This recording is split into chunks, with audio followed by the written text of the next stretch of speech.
Greetings, friends, wherever you are on this orb floating on the outer fringes of the Milky Way, or so we're told by populist academia. Of course, we could be completely wrong about all of that. I'm not sure that any of us actually know what the shape of this plane of existence is. But I can tell you that today, Tuesday, the 26th of March, as far as this human is concerned, is a very important dateline 0, as I would refer to it. And the reason why it's in my intimation and in my blood song, in my deepest instinct, is the only thing I listen to in this world.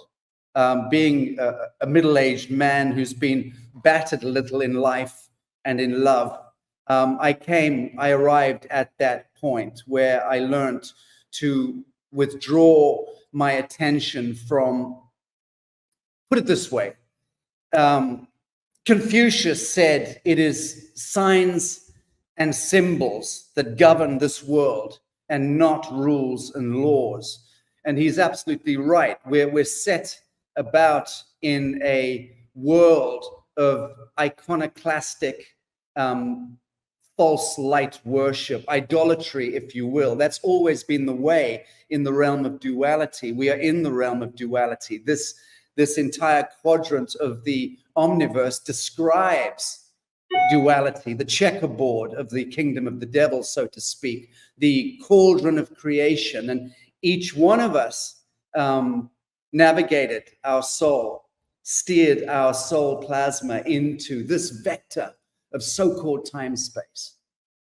Each of us here gathered, placing attention on the screen whilst a hippie wheezes, are all projecting plasma, life force through the pineal, our God-given life force, the kundalini, through our eyeballs, and the magic of the human biology. The photons are engaging through the fractal Z equals Z square plus C Mandelbrottian myriad of impossible genius that goes into computer screens and into telegraphy.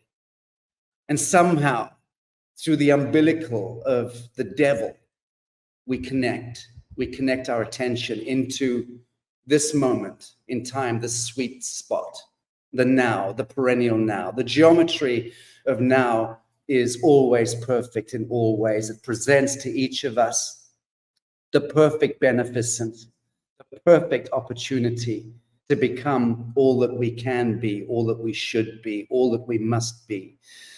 And I've seen in the last few days some antipathy toward this idea that the upcoming April the 8th, 2024 total eclipse of the sun is a nothing burger, that folks like me are using this as clickbait. Well, there's two responses to that. There's the ground floor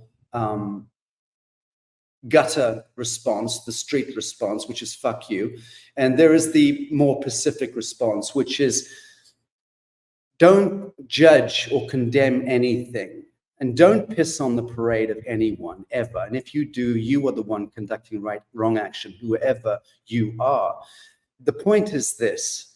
I've maintained that the geometry of now is always the exit from the matrix, which apparently we all seek. The geometry of now is also the only hyperdimensional conduit to source, to the ineffable, to the immanent, to the alpha omega, to our genesis and regenesis.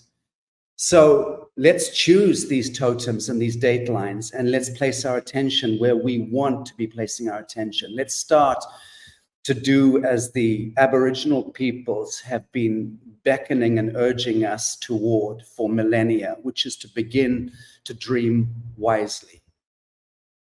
We have taken a 12, 13,000 year galactic sleep. We drank the cup of forgetfulness, as the ancient Greeks would have it, each of us, and we were lost to ourselves. There is a point at which we are invited through the benediction or the rapture or the grace of God to rekindle that flame of knowing and remembrance. And the great movement of the spheres is where that totemism is written large in the sky. So we're invited to take these totems seriously. We'll go into the science momentarily about why this 8th of April 2024 is the seminal dateline 0. We'll go into the hyperdimensional physics, and we'll go into prophecy as well. And I'll tell you right now, we've got a very big audience gathering, and I'll tell you, we have no preparation for this broadcast. There's no fancy notes and bullet points and discussion points. This is a free-fall conversation because that's the way I want to do it. Parachute in and use the instinct and feel the pulse of this conversation and invite you all into it. And I'm just blessed, very blessed that I have access to remarkable souls in this world. And I'm very, very happy to be bringing this assembly of indigenous leaders, elders, thought leaders, and visionaries in to this catalyzing event today, which hopefully will help to aggregate a spark that will move toward dateline 0 of the total eclipse of the sun on the 8th of April and the 40 days of atonement and of repentance that must assuredly follow that totality of the eclipse. 4 minutes, 28.1 seconds, I believe it is, and Dr. Alex Ling who's on the panel will qualify that point. But that is the benediction. That is where the grace of God, the benediction, the resurrection of the eternal mother, the upshift of Gaia consciousness, the resurrection of the angelic template begins, provided you and I are enjoined as the fellowship at that moment in time, as that hyperdimensional conduit to the outer sun is severed for the first time in totality, in this sense, for many thousands of years. And we'll go into why I'm saying that. But that hyperdimensional conduit is activated whilst internally we're required to move into the immanent flame, into the central sun, the inner sun. And if we do that, friends, sufficiently, that is where morphogenesis or the morphogenetic upshift is offered to us. It is where we place our attention. Consciousness in action takes over from mere consciousness. The resurrection of the angelic template is assured. The meek inherit the earth. There is going to be a shit show. The NSA, the Pentagon, the CIA, the Vatican basement, the hegemony of the satanic, Sabbatean, Luciferic echelon and invisible masters have prepared their witchery and their bedevilment. You could be sure of that. You could set your atomic clock by that. These events, astronomical and astrological events, are used for mass black swan events or ritual sacrificial events in the basement, where you and I come together as the fellowship of man, which includes woman, incidentally. I'm not going to get into that right now, but where we enjoin the fellowship of man in the truest sense, which is the only currency, incidentally, that has any true value. We are the ones who will determine the outcome. Please bear in mind that in the coming days, the so-called reset is being planned. The collapse of the grid is quite probable. I have that from very significant sources inside the military-industrial complex. I am not fear-mongering. This is not fear porn. This is simply tapping into the collapse of the Babylonian edifice, the fall of the patriarchy, so to speak. And it does herald the resurrection of the eternal mother. And to that end, I'm about to introduce this extraordinary panel that I've assembled with my producer, Christy, and with the help of my beloved friend, Sky.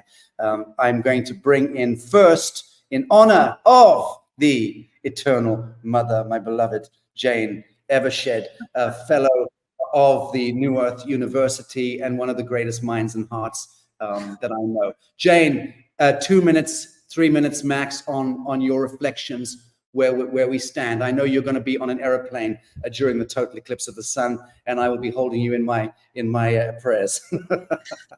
Thank you, Sacha. Well, my feeling is that this eclipse represents a clean slate for humanity to move forward with their agenda. I think we lost you. Oh, that's just a picture. Sorry. And this is part of the shift that we're going through. And it also really, really will be encompassing bringing the mother back in, as you say. And I speak for the average person in the street that is not an astronomer or a philosopher or anything like that. And I think it's our opportunity for humanity to take that momentous 4 minutes and 21 seconds and envisage the earth that they would like to see, what they envisage for our future as humanity, because we far outnumber these funny little men with all their little spells trying to create mayhem. Very good. Thank you very much indeed for that. I'm going to pop you momentarily back into the green room. Thank you, darling, for that. Next up, friends, I just want to do a great honor for me, which is to introduce one of the most remarkable men on the surface of this plane of existence. I've had the distinct honor of being in his presence in the course of the last week in Palenque, in Mexico, in the jungles, where he acted as the catalyzing force in bringing to bear the long heralded eagle and condor prophecy. The man who, in that sense, is anchoring the center ground of the coming together of all of the First Nations of the Americas, which cannot be more significant when you consider that cosmogenetically speaking and psycho-civilizationally speaking, the Americas are the center ground of the world. North America in particular, being the center ground for the last couple of centuries of the global social ecology and social economy, means that it is the greatest compression point of genetics, of culture, of economics, of might, of the tapestry and the spectrum of the human being is compressed the most in America. So when the eagle in North America attends to the prophecy, puts out the call to the condor of the Southern American nations, First Nations, and the quetzal and the hummingbird and the other totems, and calls them into Congress, into powwow. And that happened last week in Palenque. That heralds the coming together of the rainbow tribe. And that, my friends, heralds the onset of the resurrection of the Adamite, the angelic human. I'd like to introduce to this audience the hereditary chief, Phil Lane Jr. Chief, thank you so much for joining us today. Hey there, brother. Can you hear me? Perfectly well. Well, you know, I'm so pleased that you and Brother Sky and his beloved wife, Dr. Scott Sky and his beloved wife, and all of you joined us there in Palenque. Very important for our human family to understand that prior to the coming of other relatives here from Europe to the Americas, we were around 100 to 108 million indigenous people living here in relative peace and harmony compared to the rest of the world. Our prophecies, which predate Columbus, and this was fully confirmed by gifts sent by the people of Tiwanaku through our good brother from Bolivia, Aymara brother, that verifies everything we're saying about coming to Bolivia in 1971 on March 31st, staying there through almost 2 years to learn the full dimension of this prophecy and then unite it with all the other prophecies. And so what this prophecy promised was after the condor and hummingbird, I mean, condor and eagle came together, after they came together, obviously, there's no condors and eagles flying around Central America or the Amazon, which is the largest bioregion in the entire Americas. As we are remapping the entire Americas into bioregions, completely erasing all colonial borders so we can see this beautiful land it was in its originality. Anyway, so last year through March 17th to the 22nd, we fulfilled that dimension. That is the hummingbird, which represents the Amazon, the Quetzal from Central America, all joined together. That represents about 80 million indigenous people. That was done after extensive connection to all the indigenous networks across the Americas and the development of a covenant, about 100 pages from our elders, principles of consultation, guiding principles, brand new electoral processes, many, many things. And this was also, we were so pleased that the veterans from veterans organizations all across the United States in March 2021, we traveled to Houston, Texas, to Yosemite National Forest, where Special Forces veterans from the United States, across the United States, were coming together to do what they call a 4x4x48 run. That means every 4 hours, you run 4 hours, you run 4 miles. At the end, you have run 48 miles. And so we started dialoguing. I knew that just like we said, that we have to start this peace movement beginning here in the Americas. How can we tell anybody, anywhere on Mother Earth, how to conduct themselves when we see what's going on right here in the Americas? And if you would have been here with us, we would have loved to have you with us, to have heard the injustice that was going on across the Americas, which we've known of. But the main thing is from us, through our brother Sacha, brother Michael Proper, and others, we are building a digital backbone, literally a digital backbone that will connect together the indigenous peoples of Mother Earth and all those who choose to join us in creating an alternative system to the one we have now. And we have some incredible people. Our brother Brock Pierce is involved, others involved, to build this. And we believe, without question, with full faith, this will be the first digital nation upon Mother Earth, along with the one that's emerging across the Pacific. All those nation states in the Pacific are emerging into a digital nation. Because collectively, the indigenous people of the Americas, we have the youngest population of all the peoples in the Americas, an average across the Americas of 19 years old. We have the fastest growing population of any population in the Americas. We have more natural resources that are being exploited from our lands. And once we come together in unity, not just for us, because fundamental is the understanding we are one human family, intimately related to all living things, and the herd of one is the herd of all. In the honor, healing, upliftment of one is the honor, uplifting, and healing of all.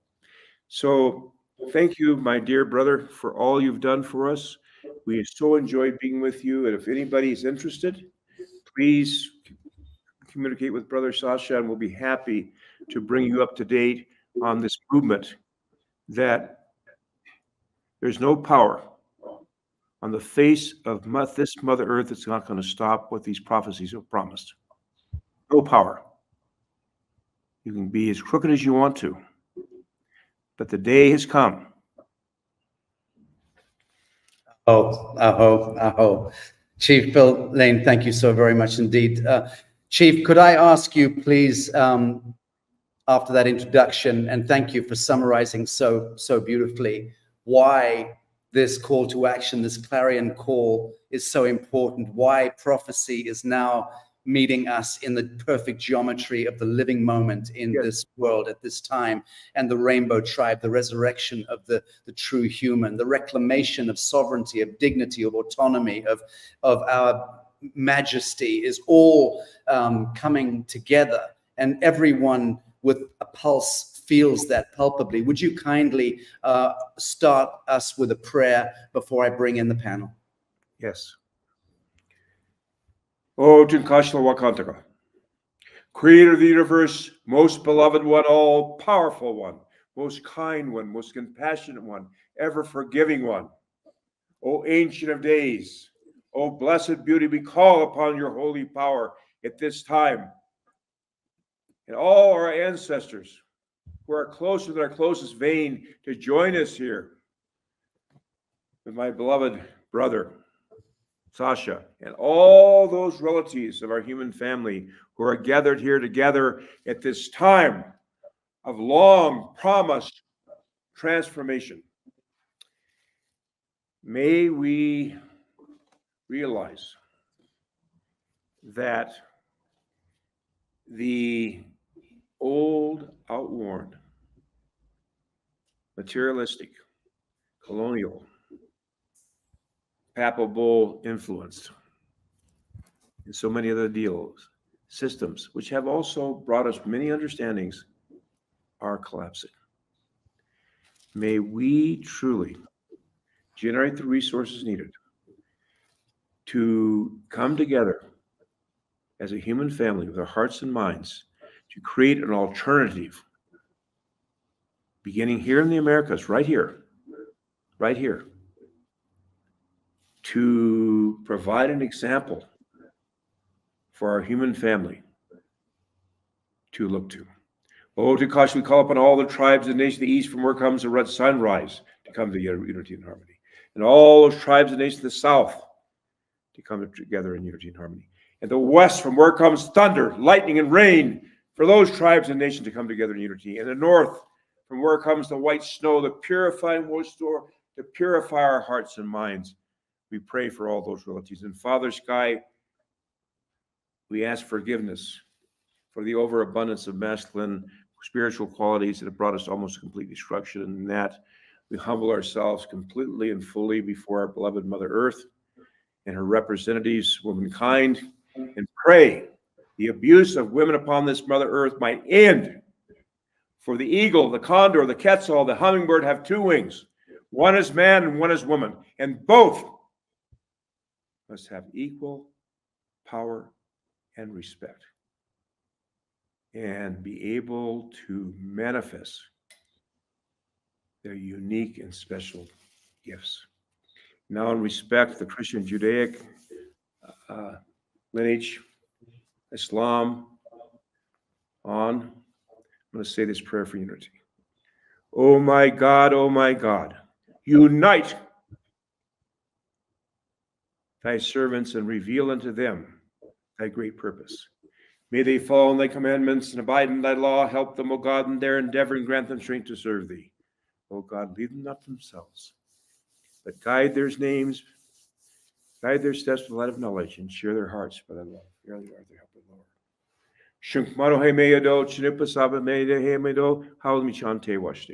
Whenever we finish speaking as a Dakota person, we always say, my names are Shunkmanu and Shinupasapa, and I stand fully responsible for all my words and my actions. And I'm so happy, brother, to be here with you. And I just look forward to hearing this wonderful panel you have. Thank you so very much, Chief Phil Lane. And thank you for reminding us about the subjugation of women and of the subjugation of the spirit of the mother, the violation, desecration of the womb.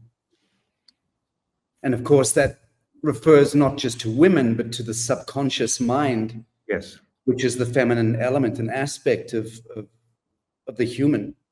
And we've subjugated that. We've surrendered and abnegated our majesty, our divinity, our sovereignty, Yes. our consciousness, and our conscience. And that changes today. Chief Phil Lane, I'd like to introduce you and the audience to Padma Khandro, and invite you, Padma Khandro, to kindly tell us who you are and give us your introductory comments.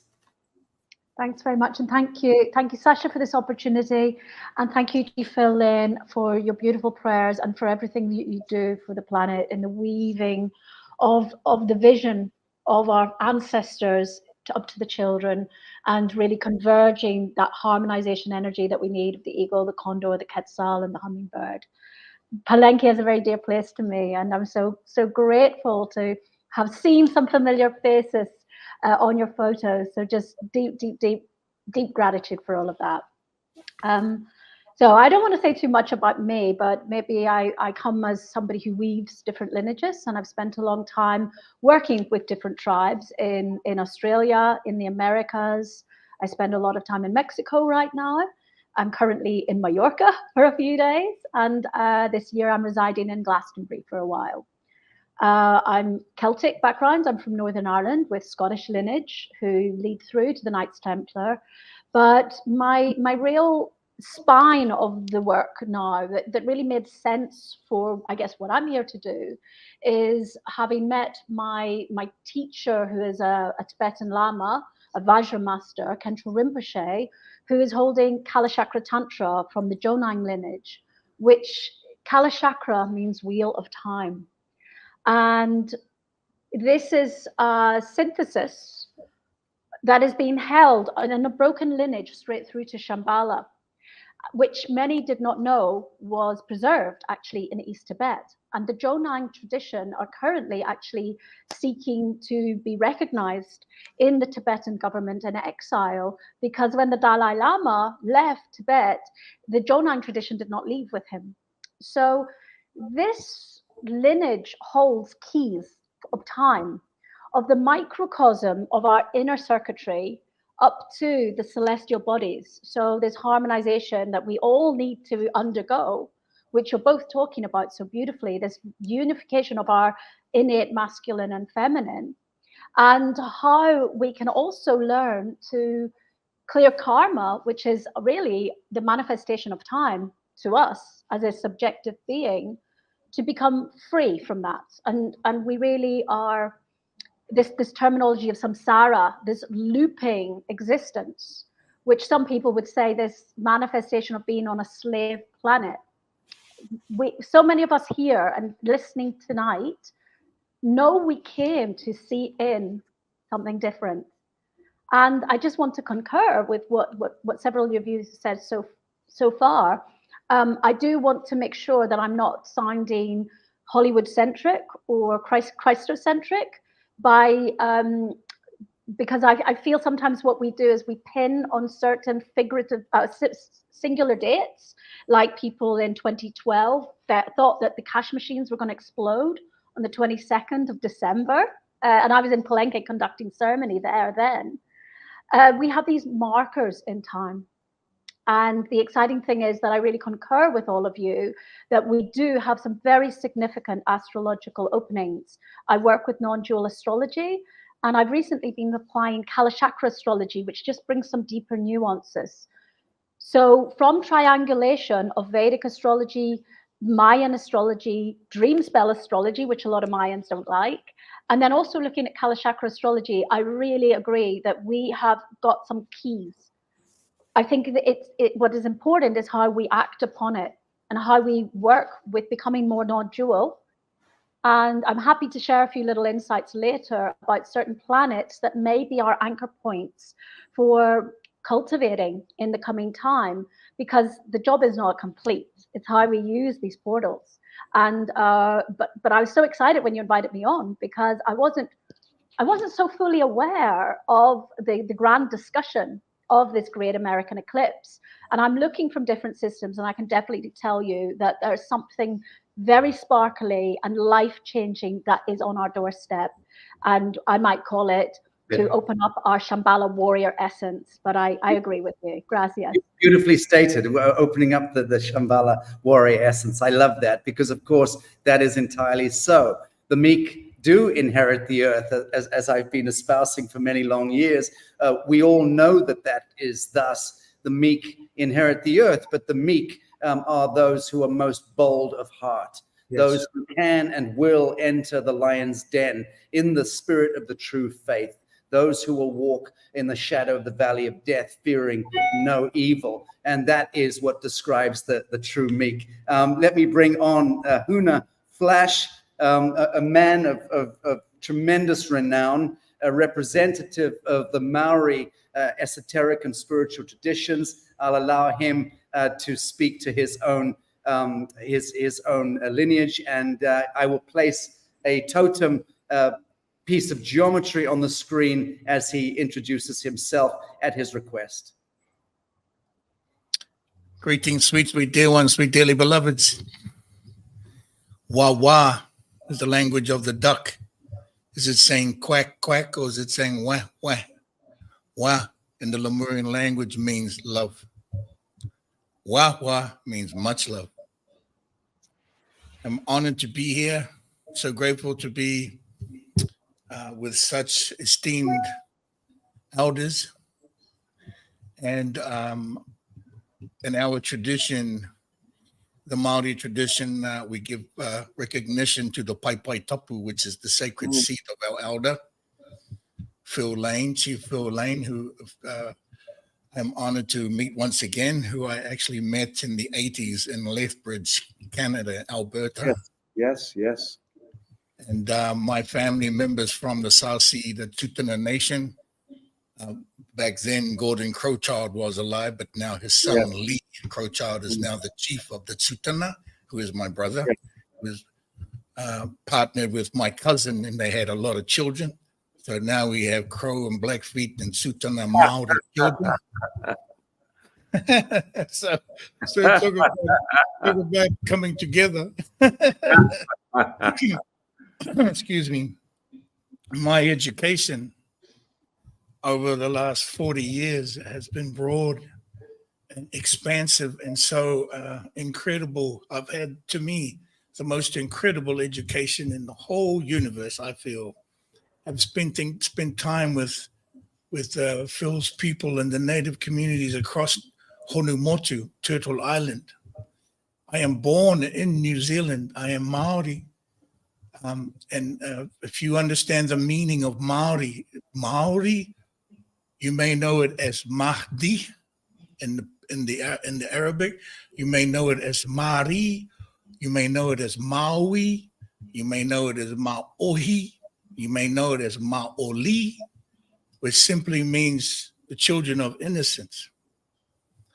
The children of heaven is how I like to share it. And so, if we are the children, if Maori are the children of heaven, the children of the innocent, then I cannot be the only one. You also must be all Maori, yes? How? Absolutely. We can go all the way back, all the way to before confusion. Let's go there. Let's go to the place before confusion.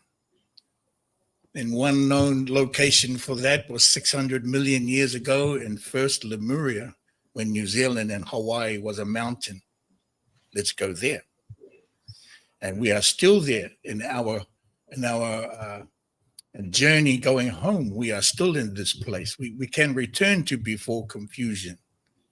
There is guidance here available today to initiate the remembering, what we refer to as the Wairu Tapu, the sacred, extreme sacred remembering.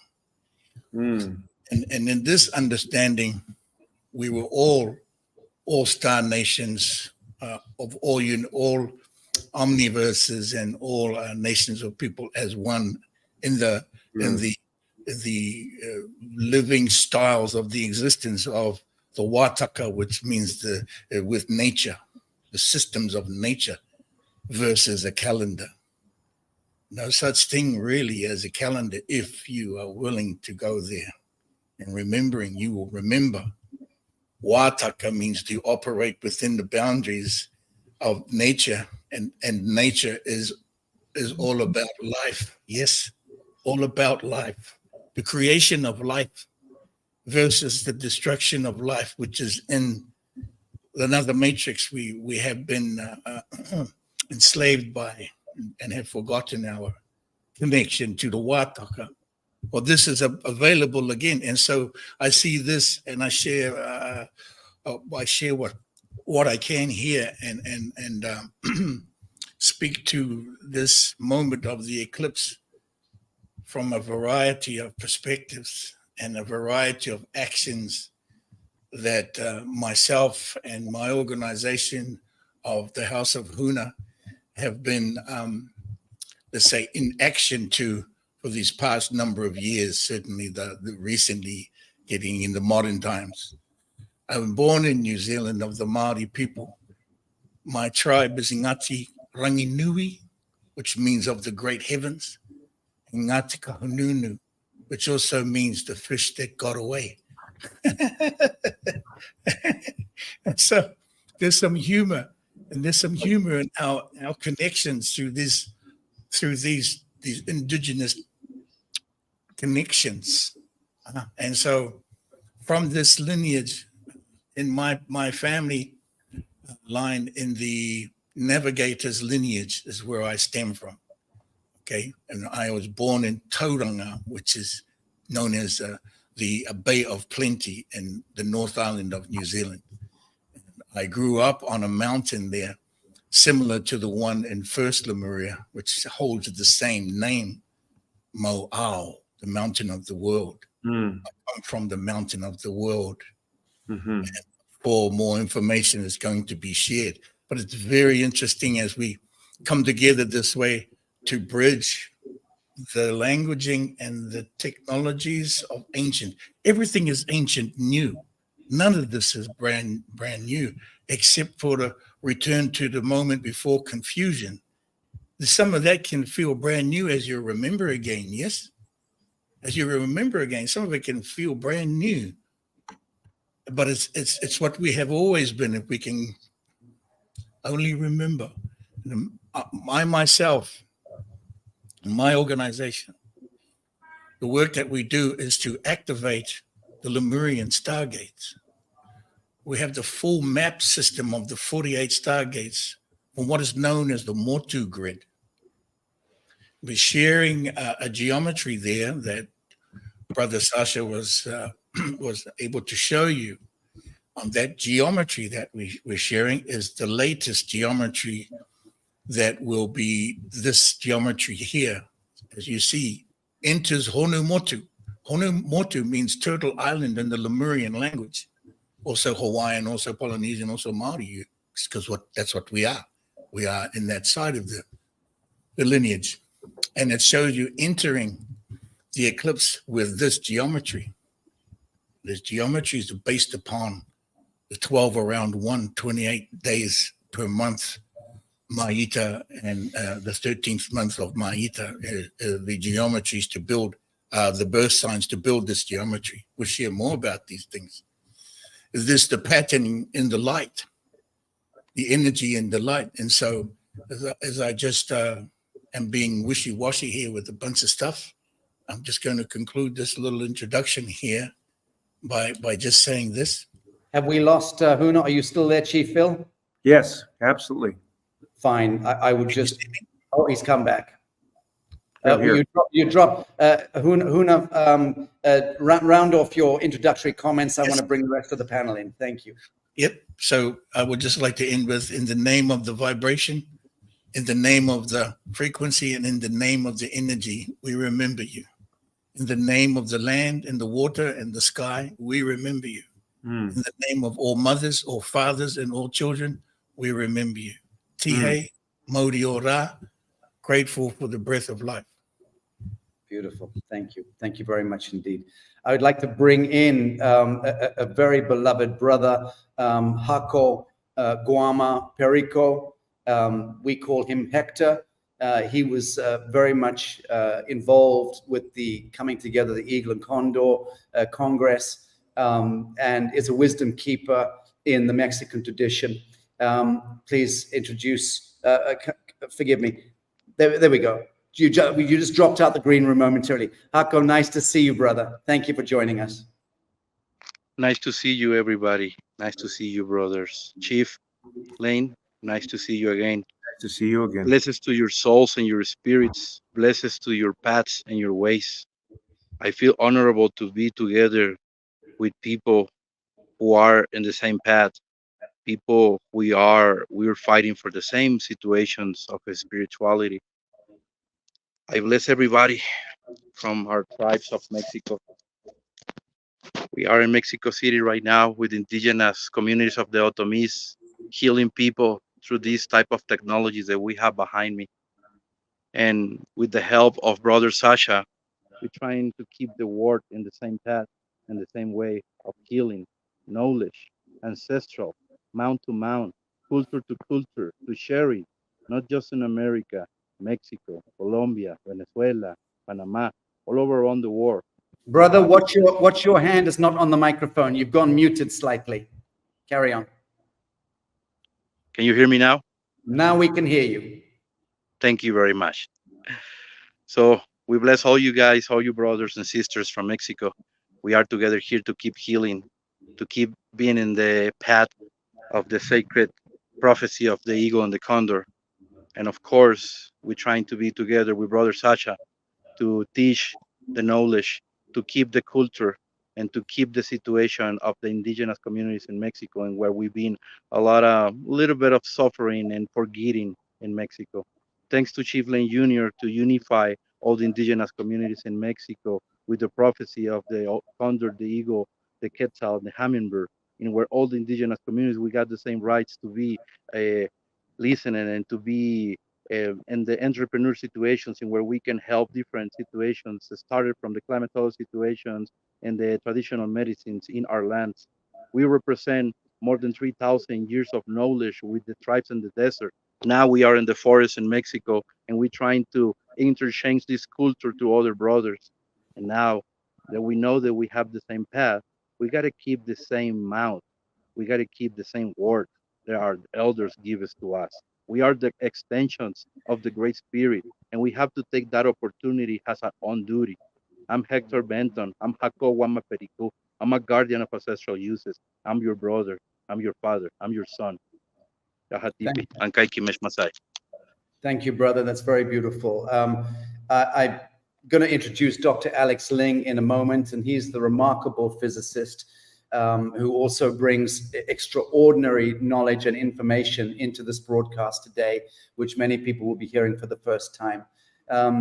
We are going to be joining with him at the Zone of Silence in Mexico, which is in a sense, it is the ground zero of the total eclipse of what will be happening.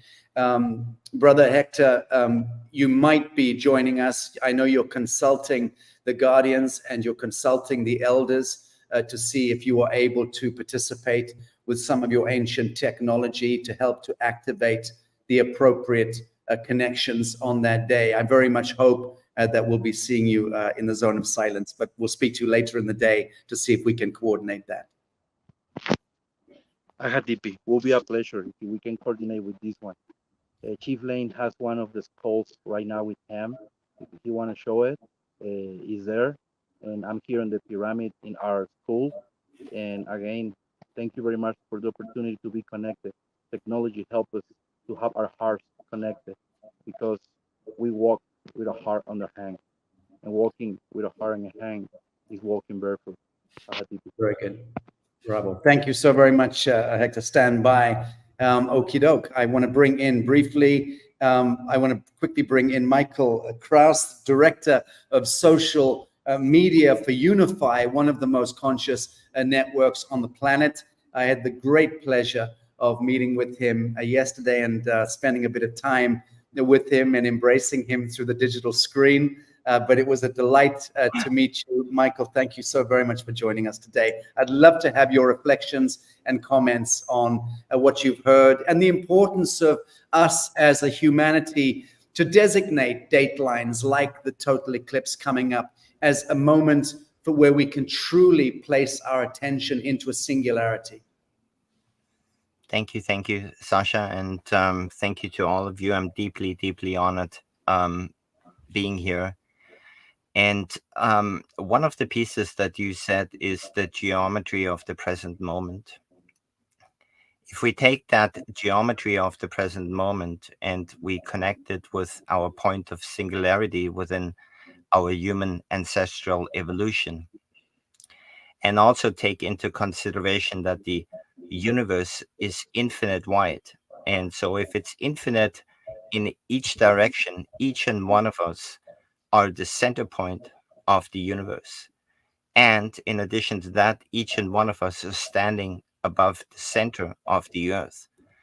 If we start to recognize that power that we all have within each and one of us, and it requires all of us to come together and remember who we truly are and the power that we hold. And I believe that it is through our human bodies to connect divine consciousness with Mother Earth, through the power of our hearts, through the power of love. And I believe what is most necessary in this current day and age is the power of forgiveness.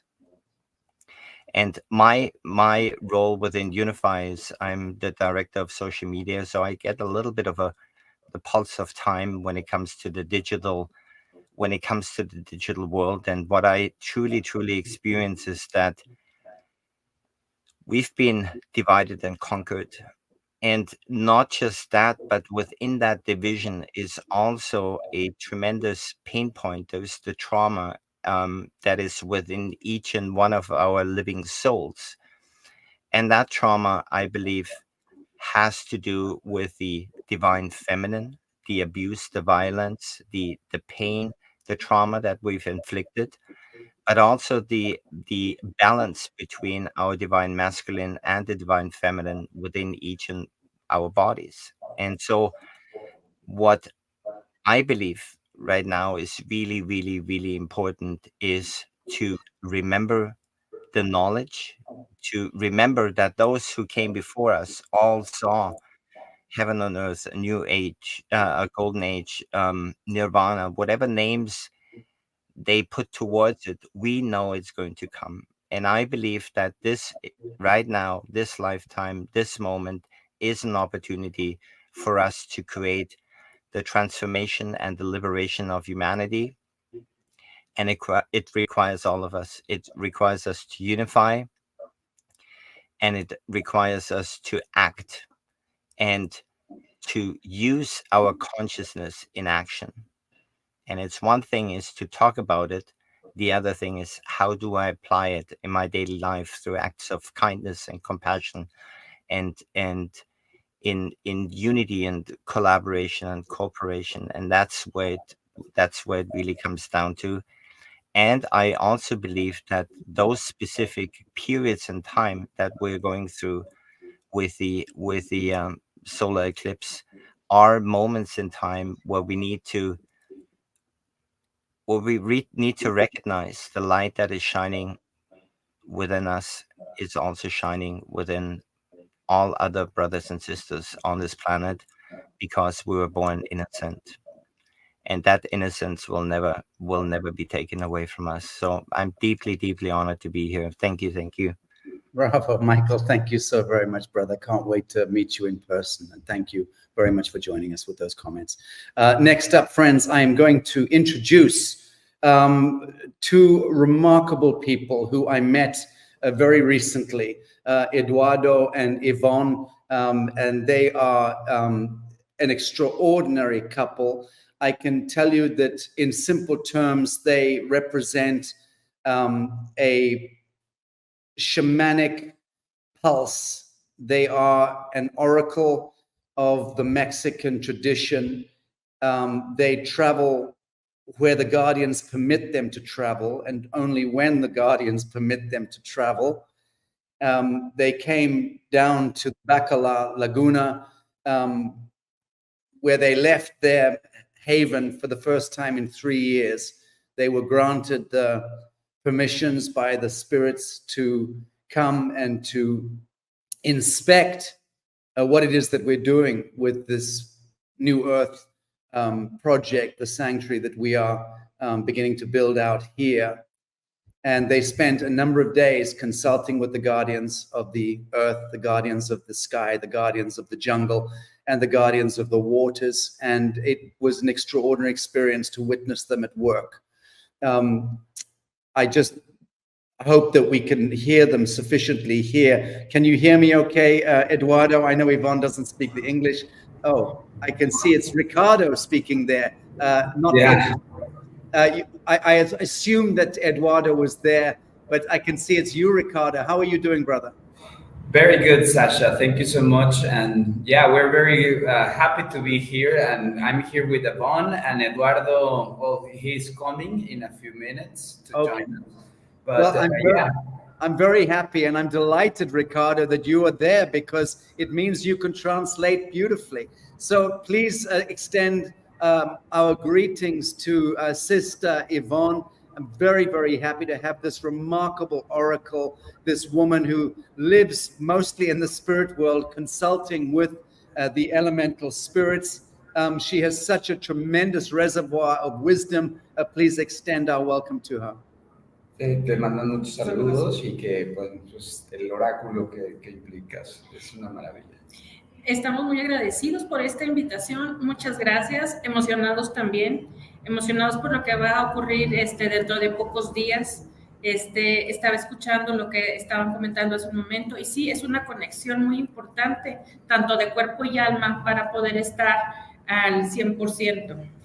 She's very excited to be joining you guys, and also very excited about the event on the 8th of April. She knows that everything and the connection between body, soul, and mind, everything will expand. And as you said it, Sacha, Yvonne canalized a lot of entities and great spirits, and they told her, we were talking when we were coming here, that yeah, they are very, very, they need to be there. As you tell the audience, they haven't traveled since the pandemic, and the first travel was in Bacalara, and then this new other travel, because they love the journey that you have with all these communities, Sacha. So she's very grateful, Eduardo is very grateful, and all of us are very grateful with you. Thank you very much indeed. And I can't wait to introduce you to brother Hector. I'm not sure if he's here. I can't see him. He's somewhere in the jungle. But he's not on the screen at the moment. But he is the indigenous leader that I wanted to make the introductions, but I will do that possibly later in the day. Let me now bring forward the man of the hour, in a sense, Dr. Alex Ling, because it is Dr. Alex Ling who is the leading force in the expedition that we're going to be doing to the zone of silence in Mexico. And Dr. Ling is not only an erstwhile medical doctor and a physicist, scientist, he is also the carrier of, I need to choose my words carefully here. He is the carrier of arcane wisdom and a capacity to see through the veil, largely because of his blood song and his lineage. He is the son of the erstwhile Grand Master of the most powerful Freemasonic lodge in Germany. His father, he will explain this to us, pulled away from the Freemasons some years ago when he recognized that a compartmentalized element within Masonry were about to conduct a diabolical act connected to arcane or alien technologies, which were being auctioned and traded amongst the certain Masonic lodges around the world. If you wondered, friends, what happens when archaeologists find a stargate or a time gate or a jump gate or a portal or alien technology or some arcane out of place artifact that nobody can understand because it's a technology and it predates the dinosaurs. That stuff is happening all the time for hundreds of years. It's been going on. What happens when people make those discoveries? They phone the local policeman or bring in the local sheriff or call the local military or air force. And all of a sudden, the black helicopters and the military come in, Delta Force come in, and they lock down the discovery. Everyone is strictly bound by national security protocols, and that's the last we ever hear of it. The same thing with UFOs and alien first contact that's been going on for many years. So the sequestration of technologies happens, and then the police, the military pass them up the ranks, and there is a funnel system that leads those technologies right back to the Sabbatean invisible masters, largely connected to the Freemasonry encampments. And so you see that's what goes on. And then those Masonic lodges auction amongst themselves the technologies. It's a well-kept secret, and they use those technologies and artifacts to conduct their own works. A lot of it is the black arts connected to conducting black magic. Super Hadron Collider in CERN in Switzerland is a classic example of what we're talking about here. So that's just to give you a bit of backstory to Dr. Alex Ling's father, the erstwhile Grand Master of the most powerful lodge in Germany. He discovered that the Freemasons were about to conduct egregious, highly destructive actions, and he stymied what was going on. He withdrew from Masonry. He was, by best accounts, murdered. I might be corrected by Dr. Alex Ling in that. Dr. Alex Ling, by the grace of the living God, is alive and well with his family, and he joins us now from Europe, and I'll be embracing him within a matter of days in the desert in Mexico. Dr. Alex Ling, thank you so much for joining us. Thank you very much for having me today, and what an incredible panel. Absolutely amazing. I'm blown away. Yes. So yes, thank you for the introduction, and you're completely right. There is so much that people should know about all these ongoings, which is happening for thousands of years. And my kind of mission really was to bring this all to an end by speaking the truth and informing people what is happening. And in my work also, what is very important is that we're moving forward, of course, into a world which is free from these controllers, and because it is time to liberate now. And that's what the eclipse is all about. So it's about unity, reclaiming our power, our place in the universe, and the connection to this beautiful planet. So there's a lot of things which tie in with the eclipse, and there's a lot of proof which I found in my research going back 14,000 years and more in ancient texts, which have been withheld from us for a very, very long time, which points exactly to that very point in time when the eclipse is going to happen in Mexico. And that's why the point, the place, the zone of silence is so incredibly important. Yes, but I will fill you in a little bit more in a little bit. So yes, so my mission also is in Glastonbury, where I'm having a place as well as much in Cornwall in the UK. So we are connecting all the networks at the moment, and we have this incredible possibility through a simple sound, and that's also part of my research, which came about when I was researching frequencies and sounds. And again, through my father, who had ancient texts, and I was fortunate enough in that way to have found the translations, and so it was all about certain sounds and frequencies which would liberate us as humans. And they're very, very simple sounds. It has to do with the gravitational field in the universe, which is a sound which originates from the very beginning. And that note is, for example, C4, which is being played very often by ancient flutes, very often came from the native Indian tribes who would use these kind of sounds as well. So when we started to use that sound in connection with ancient sites, we actually found that we could communicate with some of the most incredible megalithic sites in Cornwall. And when I say communicating, that means that we have used specific frequencies and have played these frequencies to the stones. And within the stones, there is a record. It's like a supercomputer. And we were able to record certain sounds back, which would lead to a real communication. And that was my latest work. And from there, we developed a sound which we describe as a hum. And that hum is a sound which is similar to the Om, but the hum has it's a primordial sound, and it really resonates with everybody who's using it. It also originates from our mothers when we are, for example, as babies, we are in distress, and then we would have our parents hum to us to kind of ground us.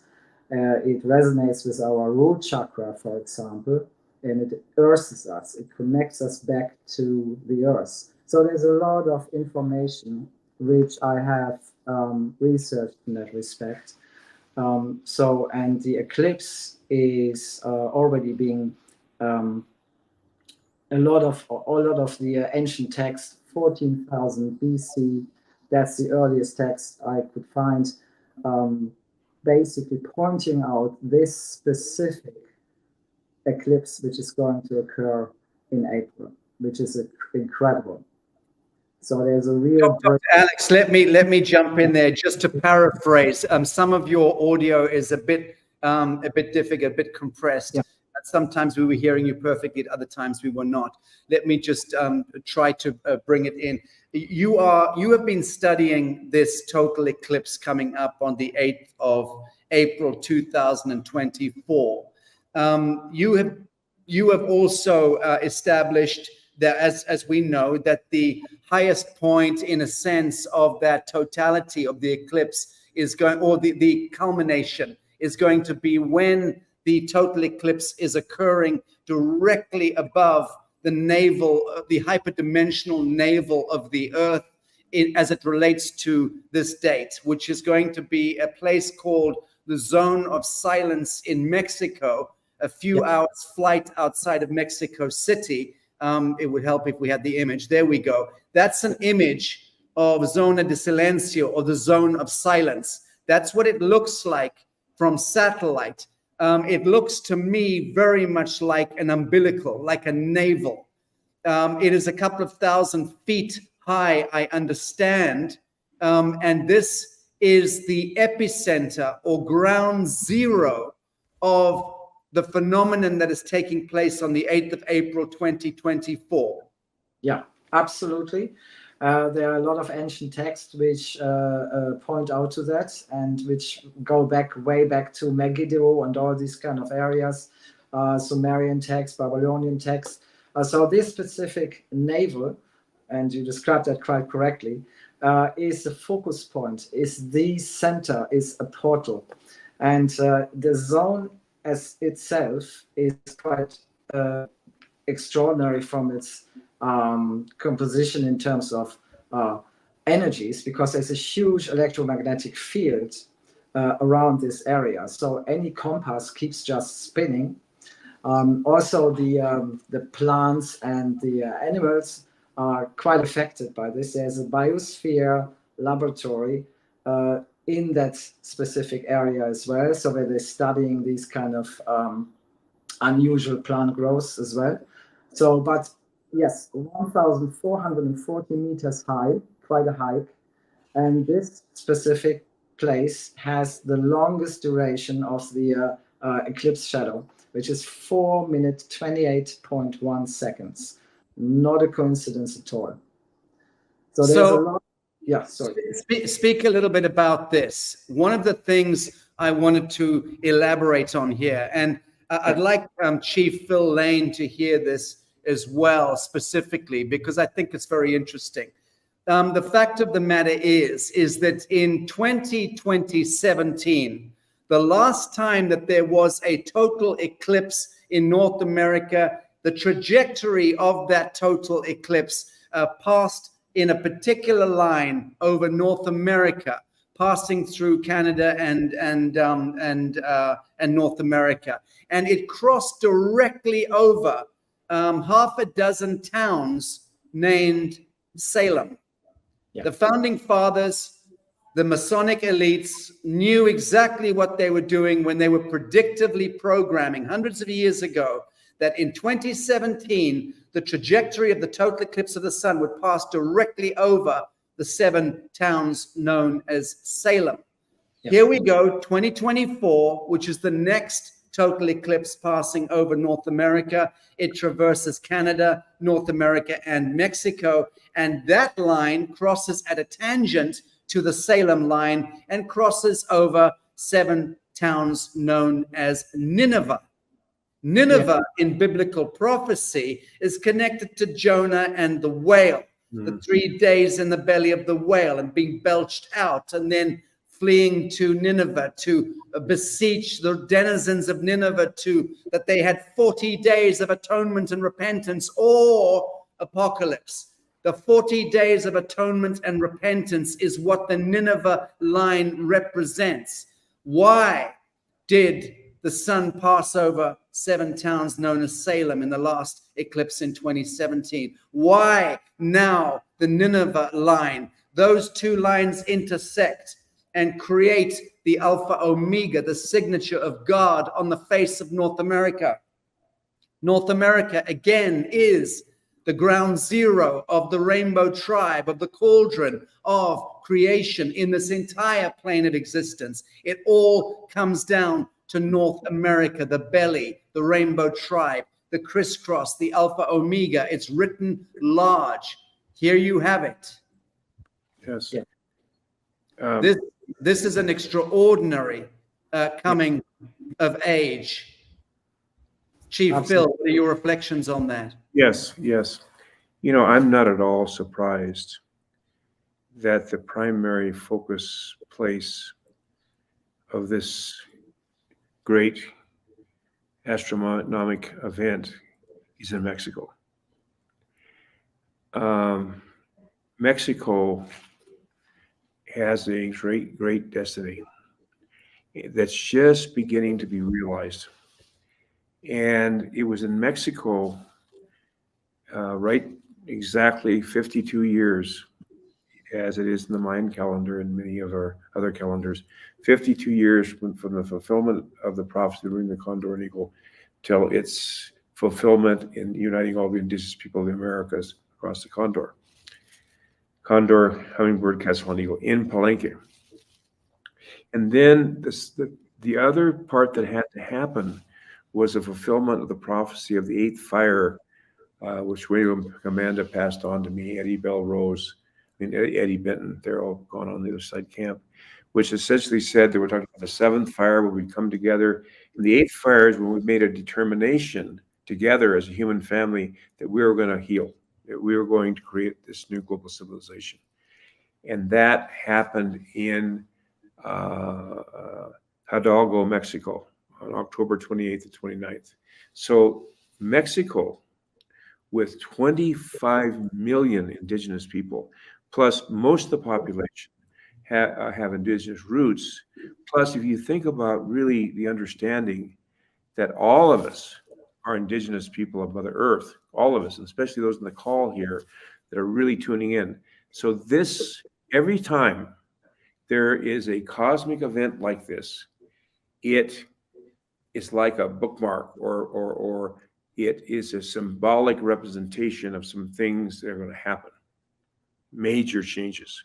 So as we come into this time, almost on this part of the hemisphere is the spring, this is going to see another acceleration in the incredible transformation process we're going to witness over these next few years. I mean, there is just no way, shape, or form, for what I've been seeing, even at Palenque and the miraculous things that happened there, and all the things I'm seeing.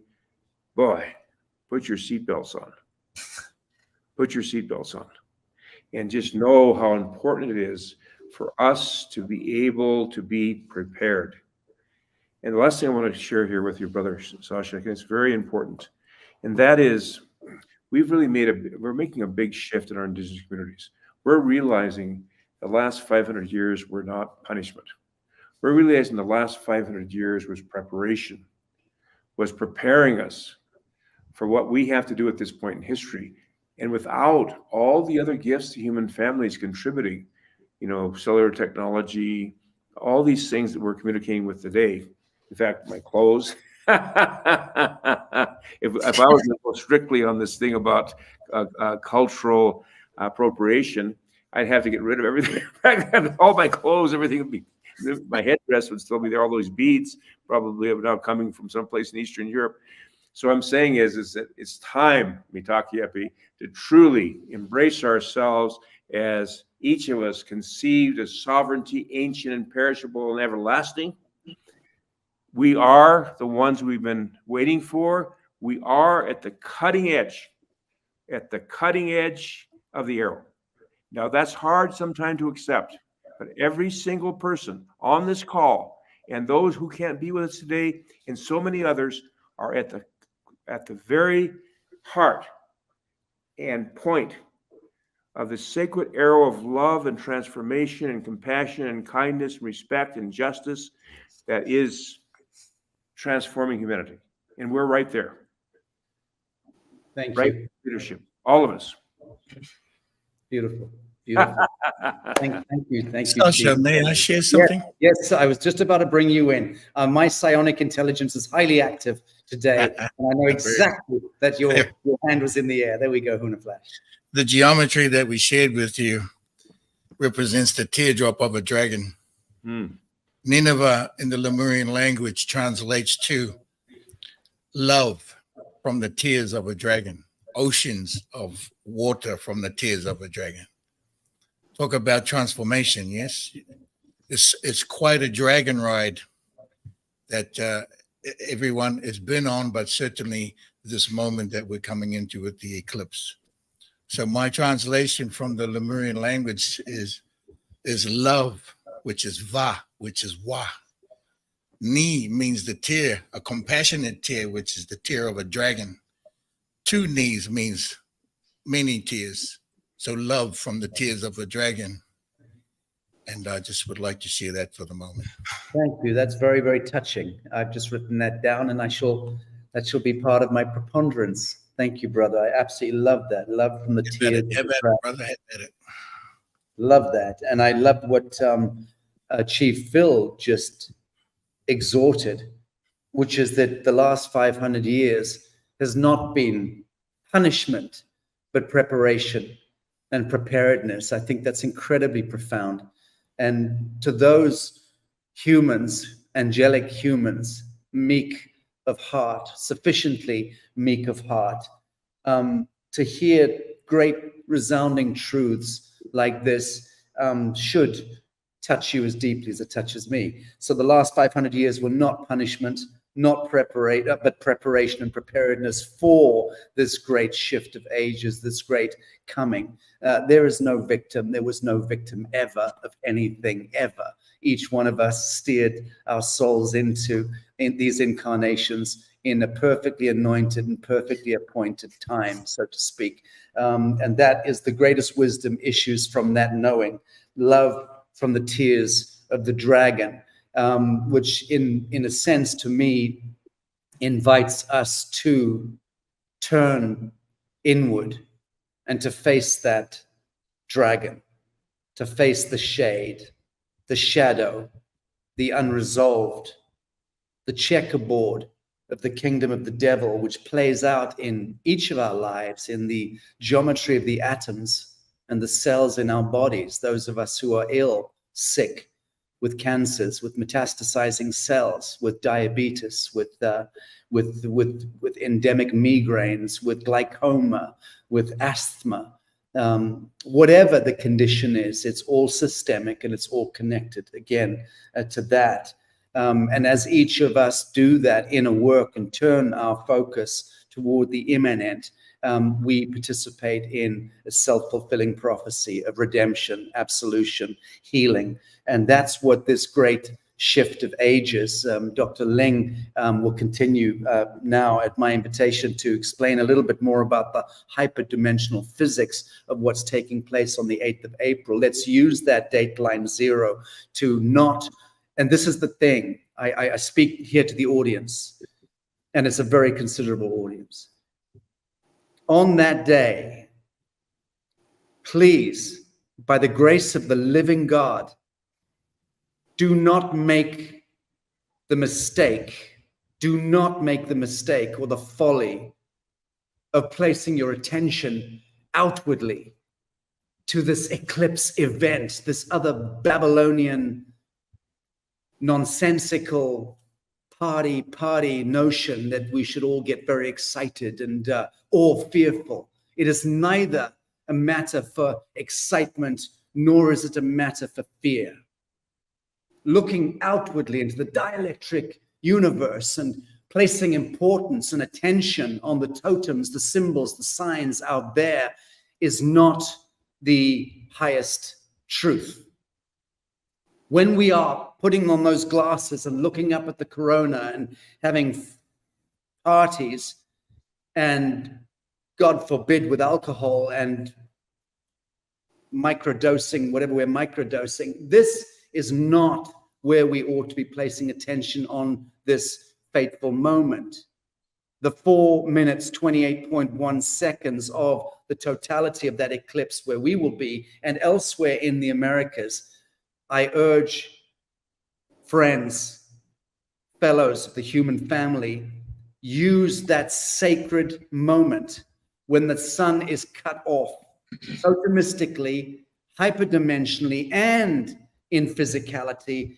It is cutting an umbilical to the outer sun, because we are being invited in that sacred moment, that sacrament, which comes once every few thousand years. We're being invited in that sacrament to be able to turn our attention to the inner sun, to the central sun, because the resurrection of the eternal mother, the awakening of Gaia, the divine feminine, however you want to look at this and speak to it, the awakening of the immanent flame, the resurrection of the human angelic template, the coming of the kingdom of heaven on earth, the anchoring of patterns of perfection into this mortal realm. All of that comes into the alchemy of where you and I, at the collective level, place our attention during this holy of holy sacraments. I hope I've expressed the importance of us placing collective ideation, plasma, photonic intelligence into the immanent, the internal flame, and not the Babylonian external one. This is our opportunity to receive the benediction of revelation and to touch with the atom seed in the womb of the eternal mother, and thereby invoke and bid her into resurrection, the thing we've all been screaming about, for fuck's sake. All of us, millions of us, we want our sovereignty. We want reclamation of our health and our sovereignty and our autonomy and our indigenous rights and our human rights and our natural born rights. This is what it's all about. The call to action is not to lobby the Catholic Church or lobby the corrupt government or lobby UNESCO or the World Trade Organization or any of these other deviant patriarchal edifices of wickedness. The call to action is you and me in a perfect moment and where we place our attention and do the bidding of the Aboriginal peoples, the wisdom keepers, the flame keepers of this world, who have always maintained the atom seed of wisdom, which is dream wisely. This is our moment to dream wisely and to begin to turn the wheel in the other direction. That is the importance of this dateline 0. Dr. Alex, please extrapolate if you wish. Yes, there are a few aspects about this solar eclipse which are quite important. First of all, it is a new moon as well, and also we are in a solar maximum. So all these kind of elements are coming together. So what will happen in the totality is that the free electrons will space out, and the free electrons are used also by Wi-Fi, GPS, all these kind of artificial matrices which surrounding us. So in that time of totality, this energy field, their energy field, this artificial matrix will almost be reduced to a very, very small minimum, about 10%. Now, within this time, we will have the extraordinary possibility to go through a window by connecting to all of humanity, or we all can connect in this moment and go as a nation, as a humanity, to reconnect with the grid of the earth. And that is what is the extraordinary thing about it.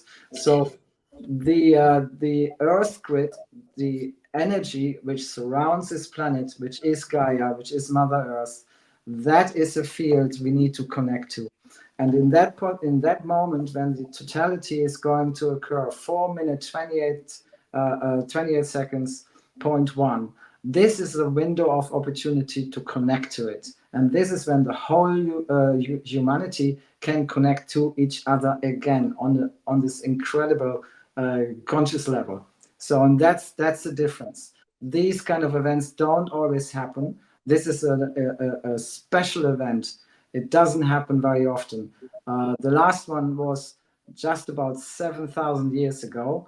The next one was about 14,000 years ago.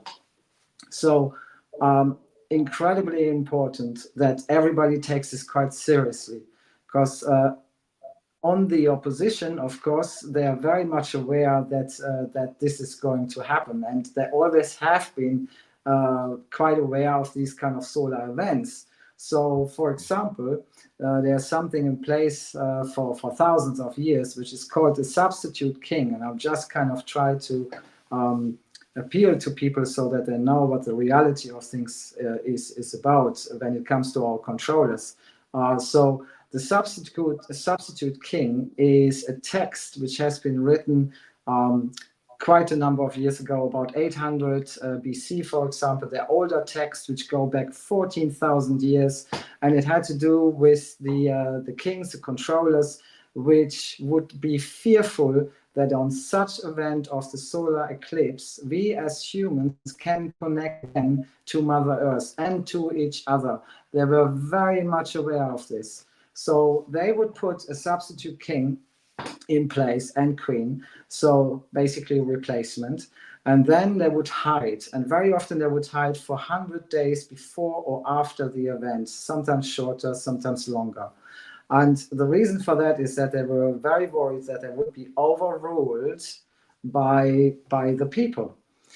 So to preserve their lineage, they would go into hiding and then come back when the solar event was over. Also, what is important is that this specific solar eclipse, the electrons, the frequencies, are emanating around the planet for quite some time. So exactly about 40 days. Some say it could be a little bit longer. So this is our opportunity to constantly refresh this kind of energy we have to Mother Earth, and continuously work and manifest where we want to be in the soon future. So let's do this all together, because that's really, really important. This specific window we can use to manifest our positive thoughts and where we want to be in the future. So that's the point of it. Very good, thank you. So I'd like to just invite some commentary. I'd like to invite Yvonne in just to speak. Ricardo, if you would kindly translate.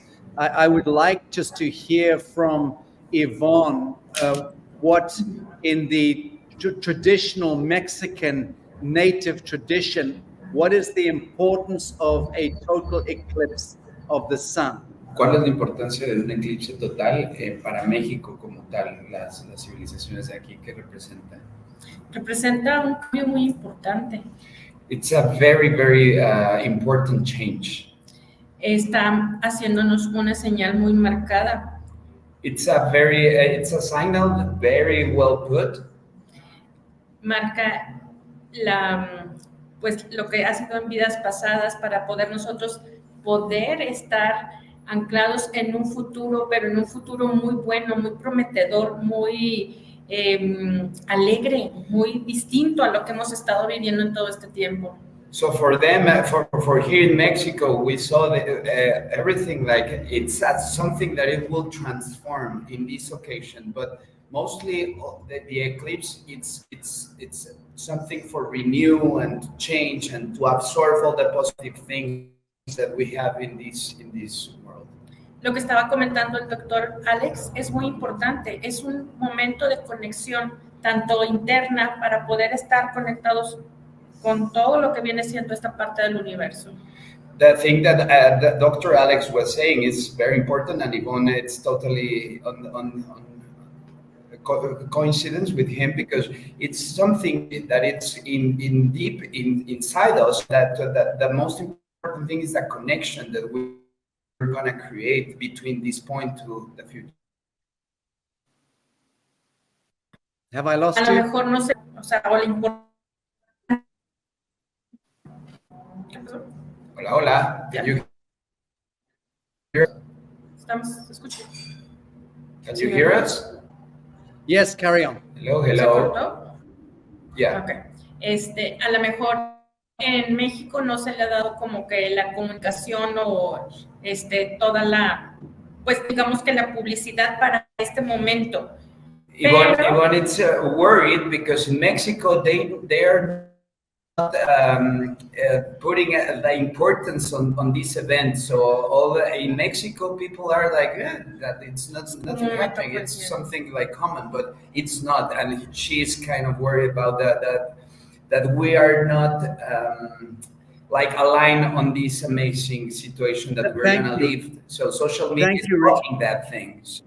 Yeah, so Ricardo, that was my next question to Yvonne.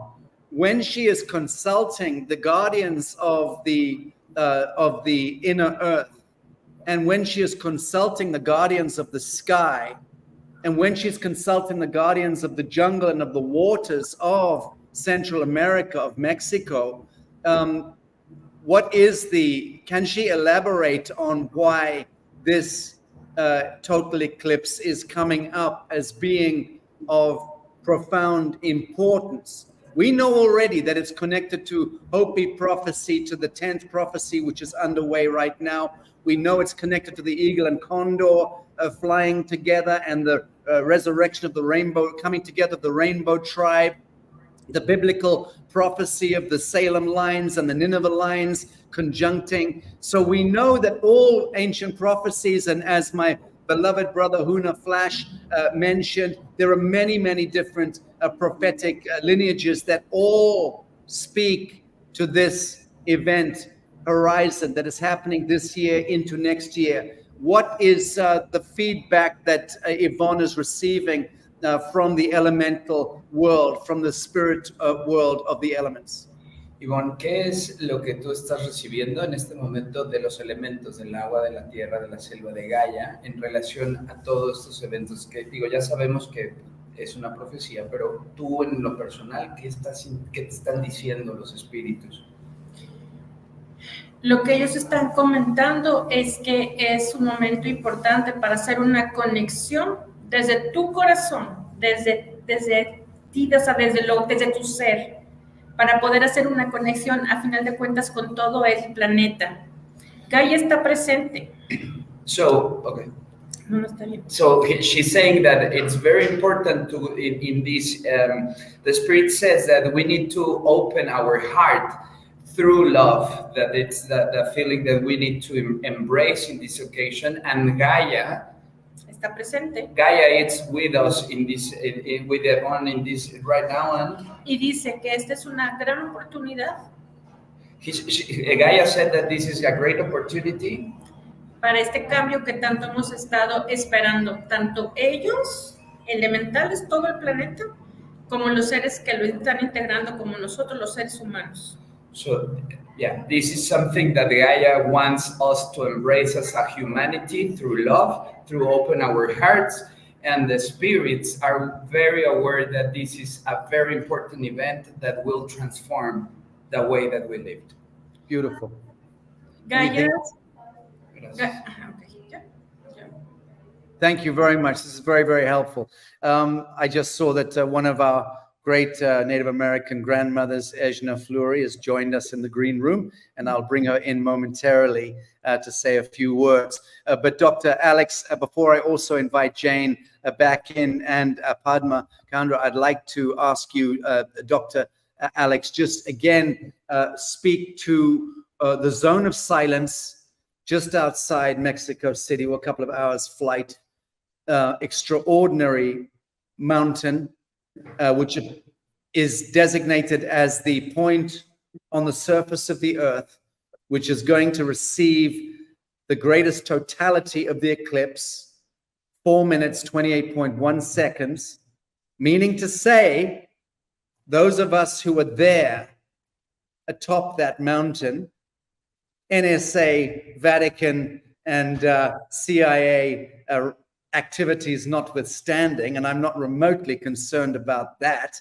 I understand the power and the majesty of the human will and the human heart, and I understand the power, the force that we bring into this ceremony. And no high altitude aurora research programs, aka HARP, no directed energy weapon systems, no weaponizing of 5, 6, 7, 8, 9G bandwidths is going to temper with human actualized Christed plasma. We are the ones who walk through the valley of death. We're the ones who enter the lion's den, as we're doing very much during this event. But speak a little bit more to this. We're in the epicenter, in the eye of the storm. We are essentially placing a hum, the vibratory hum of the living sons and daughters of God, of the Adamite, of the good human, of the meek. We are simply transferring a hum back into that hyperdimensional umbilical vortex during that 4 minutes, 28.1 seconds. Yes?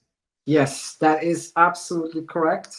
And the hum, as I explained, is a primordial sound. It comes from the universe. It is within us. It has to do with the connection of water as well. So water, of course, is you know, we are walking water vessels.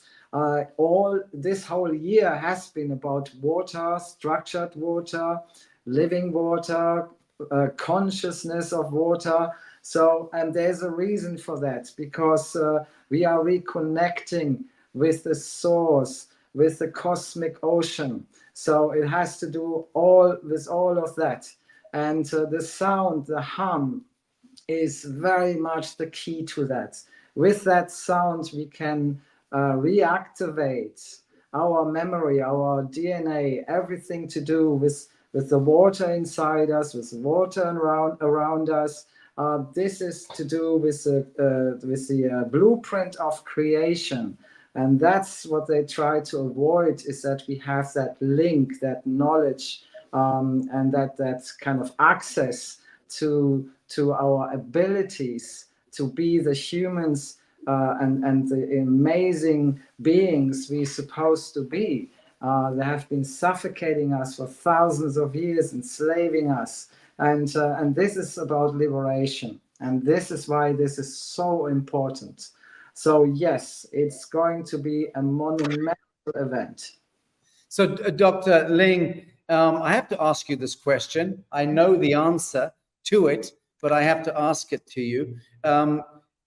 Ling is not a name that you would associate with a white skin. Can you just please, if it doesn't offend you, speak a bit about your beloved father, your late father, and if you're okay to expand a little bit on that.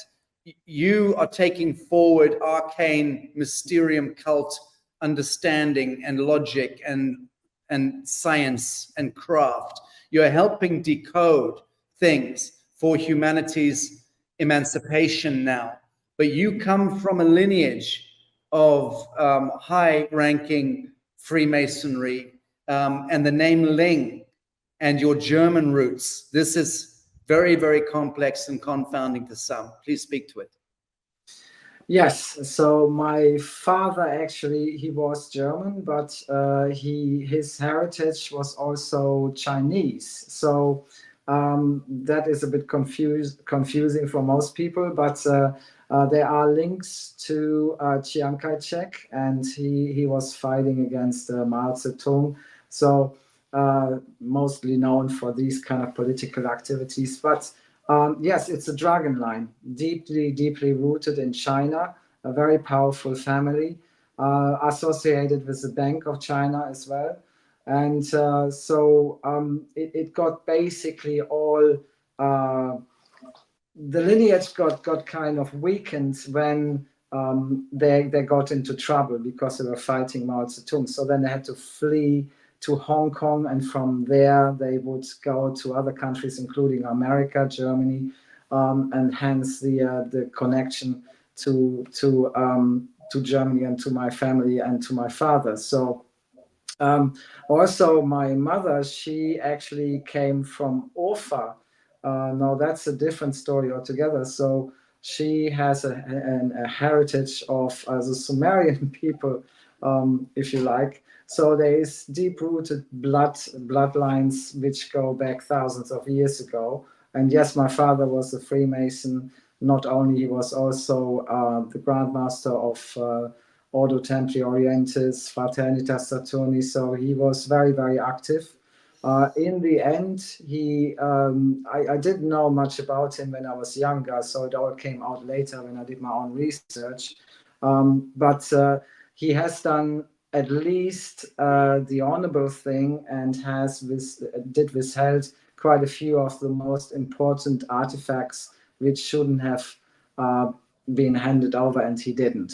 So due to that, he was very much also in connection with Siemens AG, who was partially responsible for the creation of the Large Hadron Collider. This kind of technology was stolen from ancient texts. Very much, lots of it was found actually in Turkey.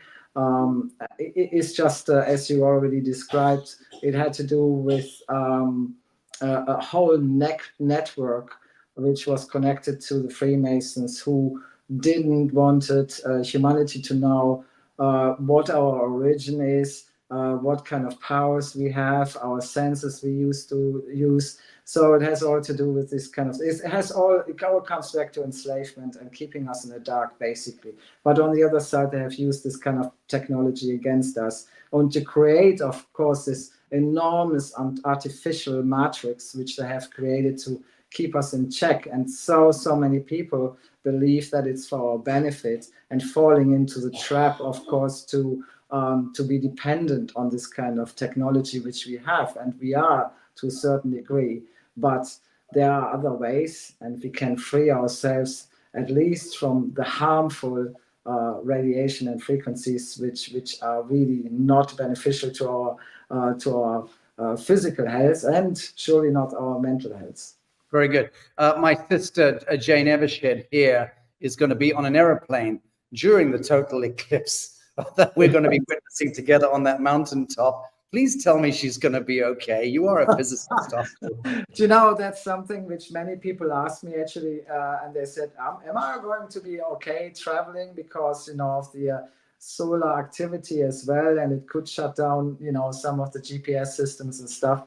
I think mainly we shouldn't fall into the trap and go into doom and gloom, because I do truly believe that we are all going to be safe. I don't think it's going to be a scenario where we are facing monumental floods and earthquakes and all this.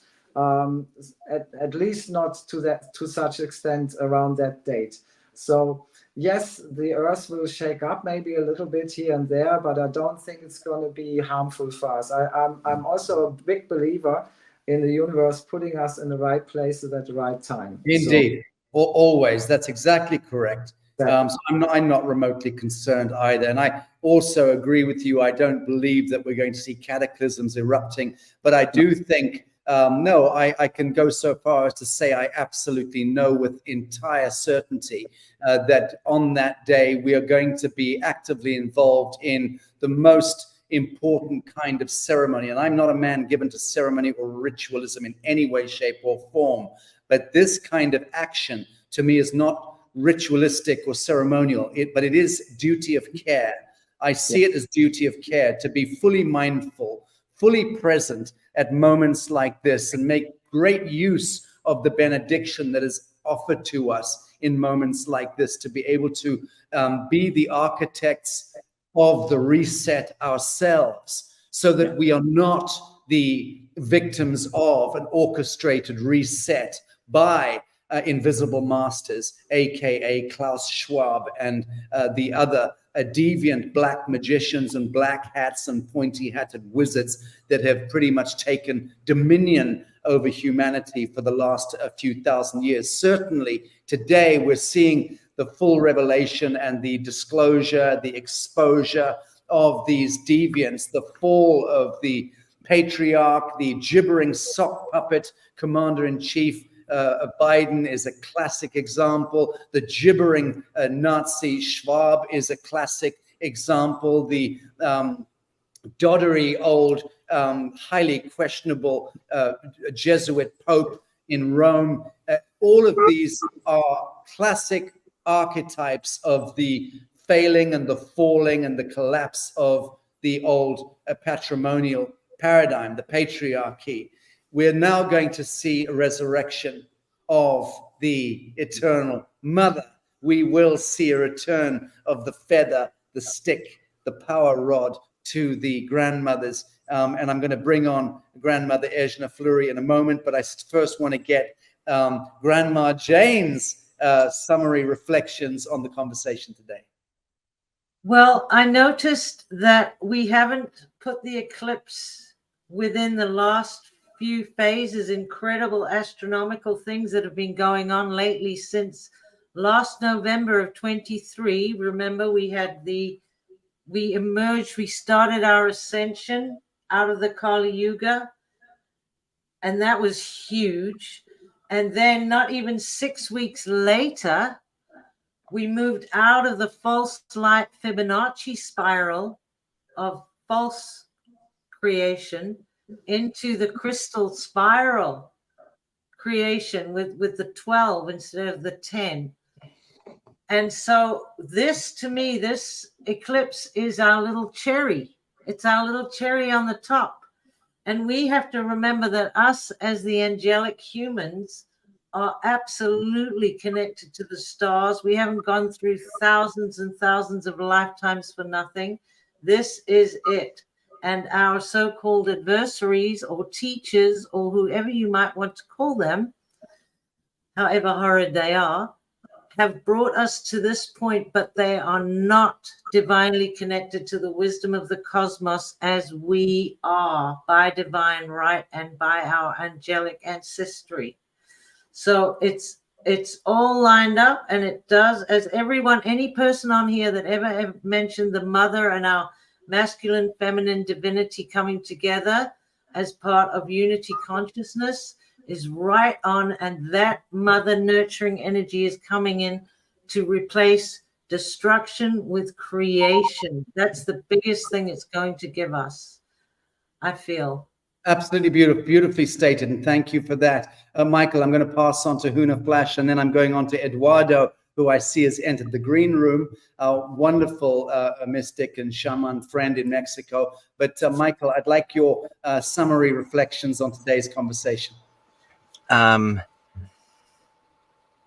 It was Eshna Fleury who actually pointed me into that direction of seeing our process right now as a birthing process, the end of the laboring process. And so as we go, and I'm not a woman, I can't really speak for it, but I'm going to try and do to the best of my ability. As we're coming to the end of the laboring process, and within the laboring process is a lot of love. There's a lot of love for the newborn. Within that process is going to be immense pain. Once the laboring process is over and finished and the new is born, the pain is gone and all remains love. Now, if I look at it from a divine masculine point of view, all I can do is support the divine feminine in that transition, in that birthing process, with all the love and the light that I hold within myself. There is, and like you said, there is nothing that I need to look up to.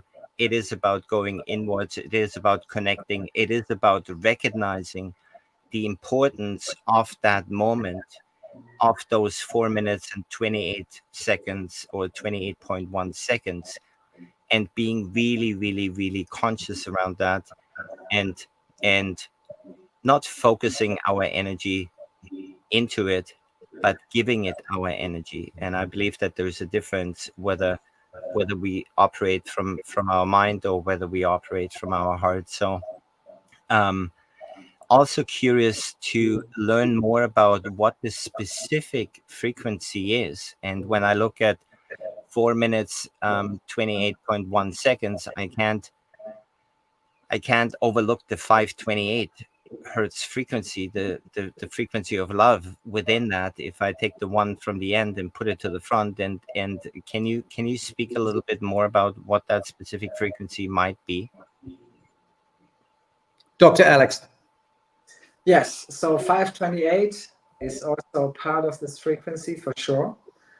So the 256 frequency has also something to do with that. So that's, if you wanted to measure it in frequency, is a number which comes up. But when we looked into the frequency and the sound especially, and I think this is much more about the sound in a way, the note, which is C4. And that specific sound is the primordial sound. And so when we had this, I have to go into that very shortly to explain that. We had two different experiments, if you want to call it like that. So where we had a number of people, 100 people who have given a specific sound and frequency guidance, and the other ones didn't have any kind of guidance at all. So the extraordinary thing was, when we asked both sides to hum, to come together in that specific sound, something quite extraordinary happened, because the group which had guidance and the unguided group did exactly the same. So the sounds were identical. So the harmonics are quite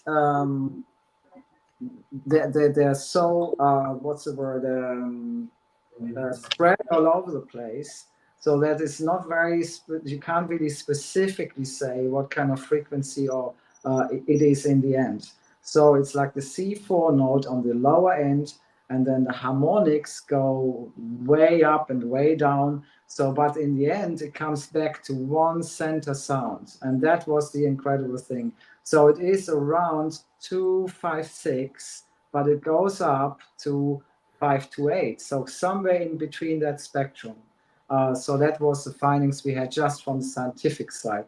But on the human level and from the emotional level, what we found is that the more it resonated and the longer people would hum together, it was bringing them into some form of a state of theta wave activity, where they would experience an extraordinary, almost like an out-of-body experience, if you like.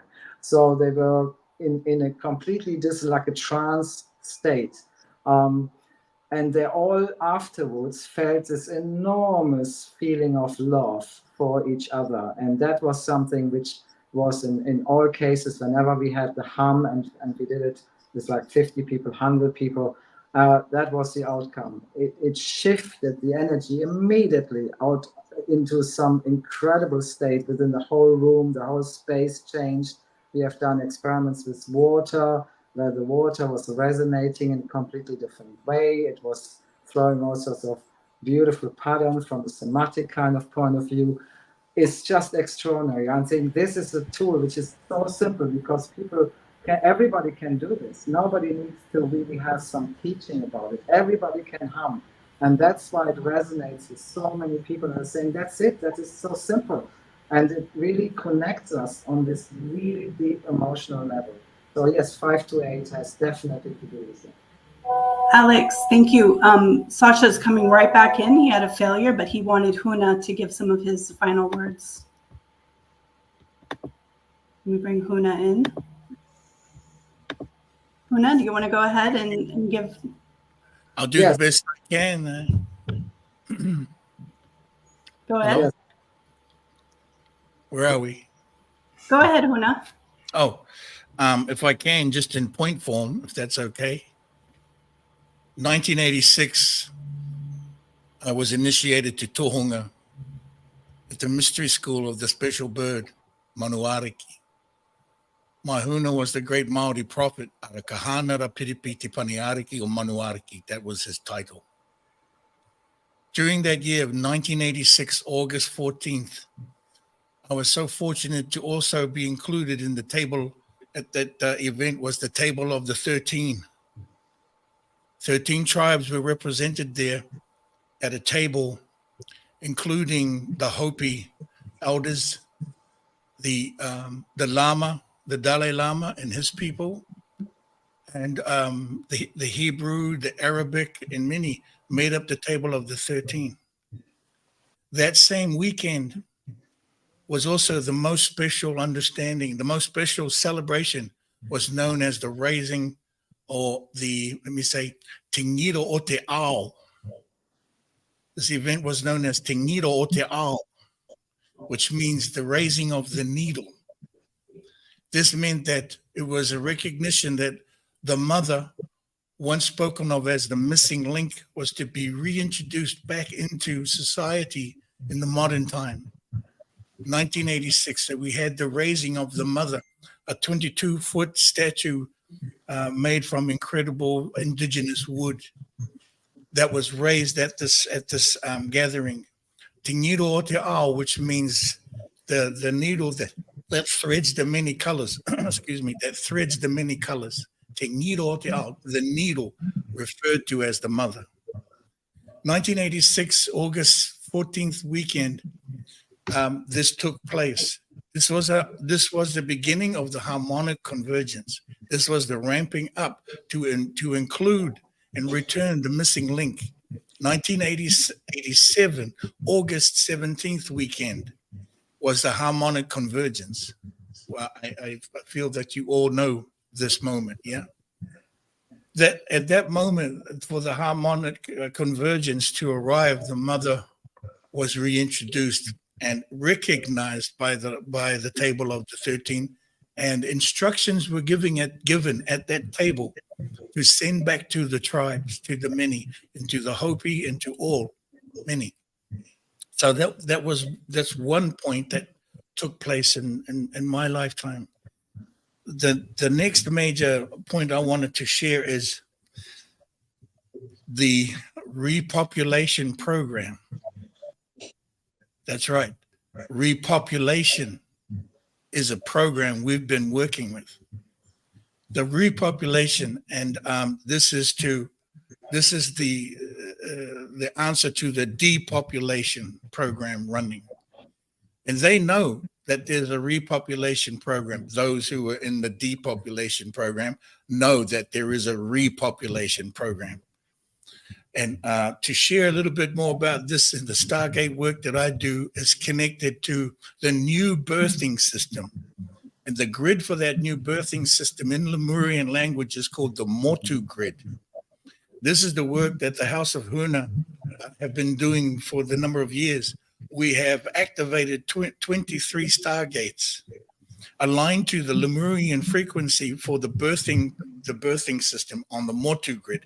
Motu means island, and Motu replaces the sound of zodiac. It replaces the Gregorian draconian system through the Motus. My birth sign for February is the hummingbird. This is the Lemurian birth sign. My birth sign is the hummingbird, spoken of as Tirani Motu, which means the tiny voice from heaven, in which it speaks that Aquarius has been returned to the throat chakra of the hummingbird. So understand, when we speak about it, we come from the place when Lemuria 4 fell. When Lemuria 4 fell, they created the Gulf of Mexico. This was our final war from Lemuria 4 that created the Yucatan Peninsula. At that time and at that moment, and I was there, as a Kumara, the Kumara stated, we will return Lemuria 5, the age of Lemuria 5, when Planet 5 is being recognized. And Planet 5 is now recognized since March 2021, March 8th, 2021, at the Stargate in Lake Titicaca, recognized as Planet Matea, which means the planet of new light. Gaia ascended light speaks to a sound is Matea. I'll make that point. There's more on this, but I just a couple more points, if I may, Sacha. The 22 billion souls are on the repopulation program. The Hunas just completed major Stargate ceremonies in Gobi Desert in Mongolia. We just returned from there, including Japan and Mount Fuji. These two powerful Stargates are aligned to Shambhala. And in that ceremony, of course, you have all the information history of Shambhala and all the knowledge you have, was the asking for the recognition and the support to guarantee. And these works at Stargates are supporting programming and coding to guarantee the repopulation program and all of what it takes, with all of the support from everybody, including the dragons, especially the dragons. And so I want to just share one more thing with you. What I'm giving you is a breakdown list of only a few things we have done. Our actions, these are the actions our team does traveling around the world. And we pay out of our own pocket to do all of this work. Okay, so this one that we have coming up, and I would like to speak to Dr. Ling with this. Don't mind, Sacha. In the middle of, at the end of April, May 1st, we have a mission coming up, which is called the Two-Headed Snake Dark Tunnel Mission. This is concerning the 1,000 Points of Light in Amsterdam and the Mason Society. I have a team in Amsterdam of Hunas, trained Dragon Master Hunas. They will be doing programming at the Dark Tunnel in Amsterdam. I am taking another team to Azores. In Azores, another team of Dragon Masters will be implementing from the other end of the tunnel.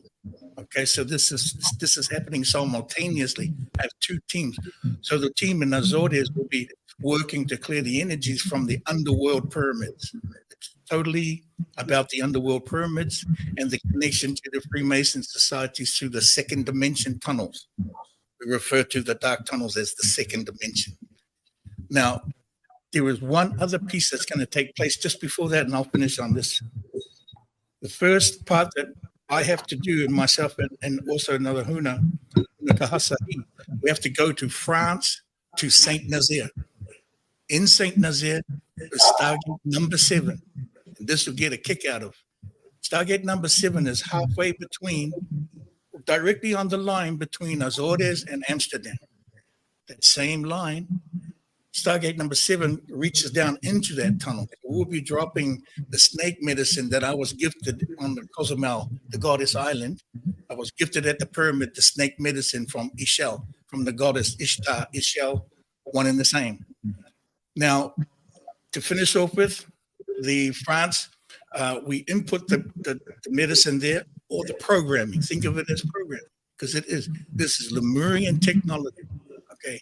And it takes some practice. So we go in there, and it's to support and the clearing from the Mason Society, certainly what your father went through, what you go through, what everybody has been going through. So these are actions that are taking place, what has taken place, a whole lot more things to share that have not been known. But I'm very happy to reveal these actions that have taken place. Thank you. I apologize for taking. Thank you very much indeed, brother. Thank you. Thank you so much for that. I appreciate all of those words. Dr. Alex, stand by. I want to bring on Eduardo, my beloved friend, Eduardo Oregon, who is a highly recognized shaman in Central America, in Mexico. I think you may have a bit of background noise there, but Eduardo, very happy to see that you could join us, even for a few minutes. Thank you for coming. Yeah, it's only nice to meet you. I'm glad to be here with you, to hear what you said. And we're waiting for that day because Gaia says that we're going to improve our power. Then, in order to continue with this project, to create the new communities and work with the humanity to change the administration, the way that the humanity customize for their own administration. We have to move that. We're going to get the strength. We're going to have all the help, and all tribes are going to join to do this main great project. Thank you, brother. Well, you know, I have a photograph here that I took of you when you were performing the ceremonies on our land here in Bacala, and when Yvonne was consulting with the guardians of the jungle and the soil and the water and the skies. And this is the photograph I took. Perhaps I shouldn't have taken this, but I keep it anyway as a memory of that beautiful day and the extraordinary ceremony that you brought here to really combine all of the elements into the living flame. And very honored that you're going to be joining us, hopefully at the Zone of Silence. I know you're going to be trying to get there as well. Yes. Just outside Durango. Dr. Ling, if this remarkable man and his remarkable partner Yvonne are able to accompany us there, they will be in direct communication with all of the elemental intelligences and helping to create the point of equilibrium there at that subtle level. You're a scientist, Dr. Ling. Does this language sound like gobbledygook to you? No, not at all. I totally get where you're from, and I'm very, very excited about it. I think this is all about the energies which we have to combine. In the end, it doesn't matter what kind of background we're coming from. We just have to join forces, and we just have to reconnect with each other. So yes, I'm very much excited to meet Eduardo and Yvonne. So that would be an absolute honor. Thank you so much.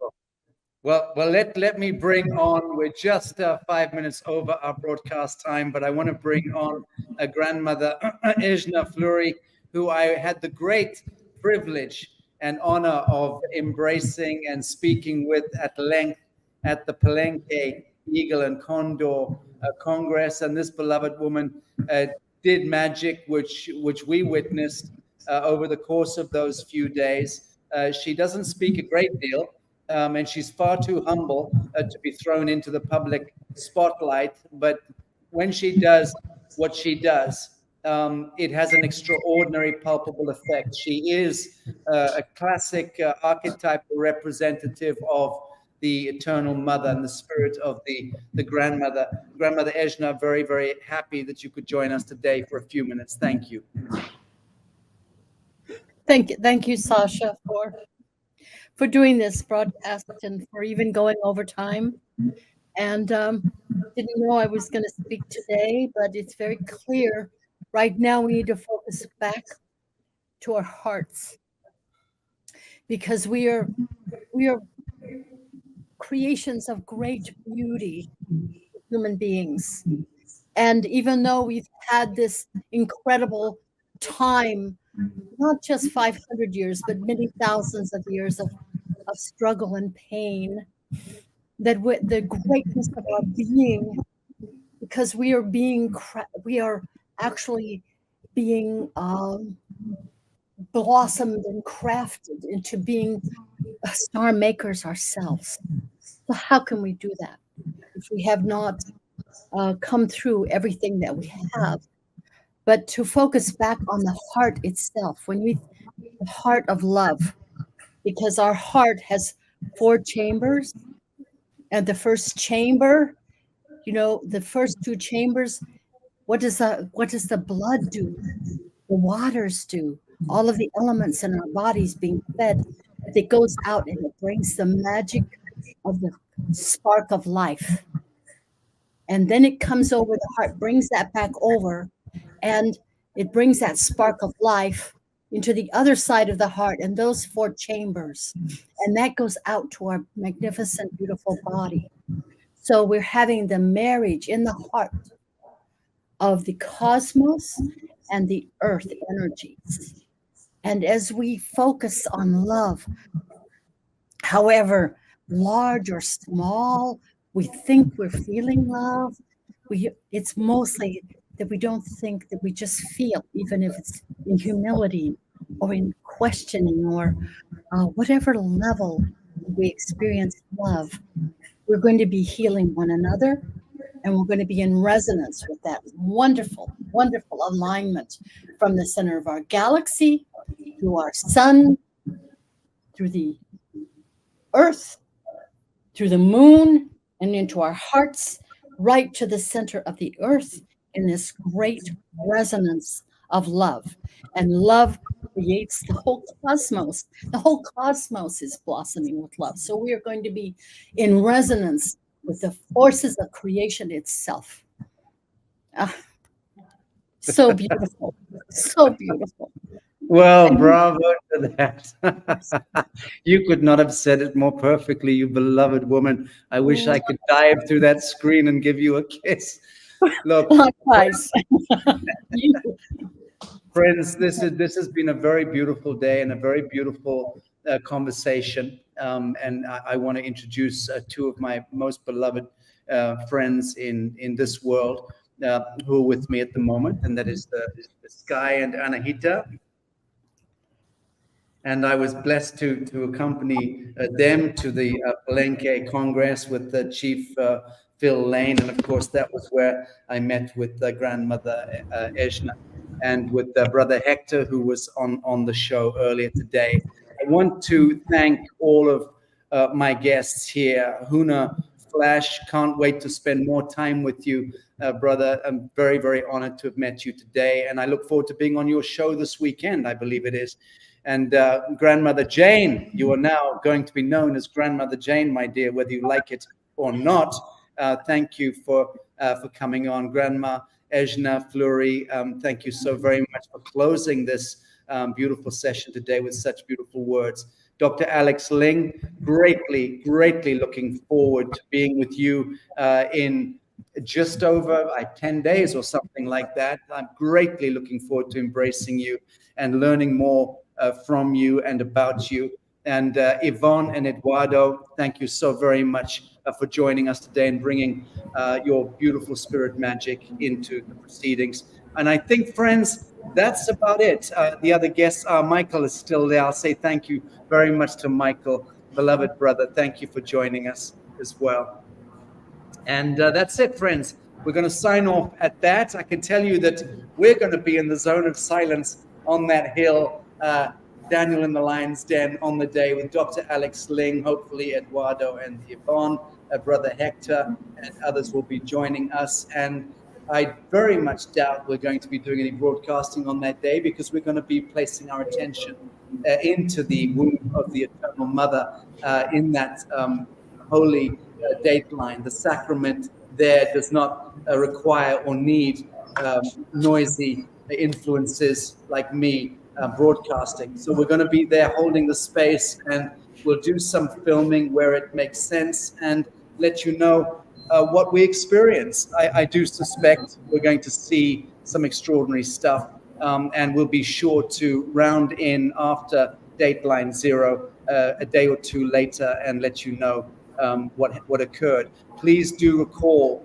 the 40 days of atonement and repentance, a word that I do not like. I don't even like to use the word repent. I'm not a very repentant guy, but I think I've sat with it in the last few weeks sufficiently to understand the nature of atonement and repentance, and how once we are graced with that benediction of Gaia, of the Mother, of the resurrection of the angelic template, whatever is going to be revealing itself at the subtle level on that extraordinary day, whatever we take away with us, let that be the start of the opening of the lotus. But do remember that the 40 days of atonement to 18th of May is likely to be very much codified into the Babylonian high Wicca witchcraft book.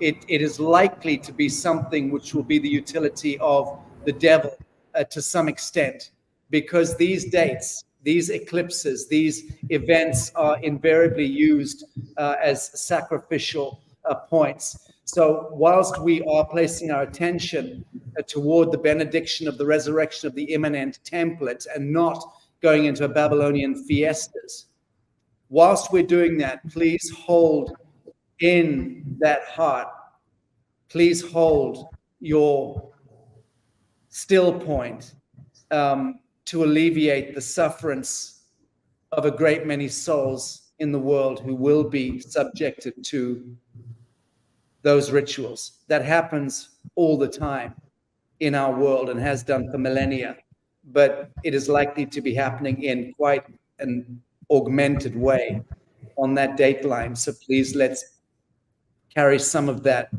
energetic burden. I hope I haven't been too enigmatic in that appeal. Friends, it is now 15:13 past the hour, he said, never looking at clocks. Thank you for joining us. We've had a very significant audience. I'm very honored to have been in the company of such august and esteemed wisdom keepers and thought leaders. This ends the broadcast today. Bye-bye.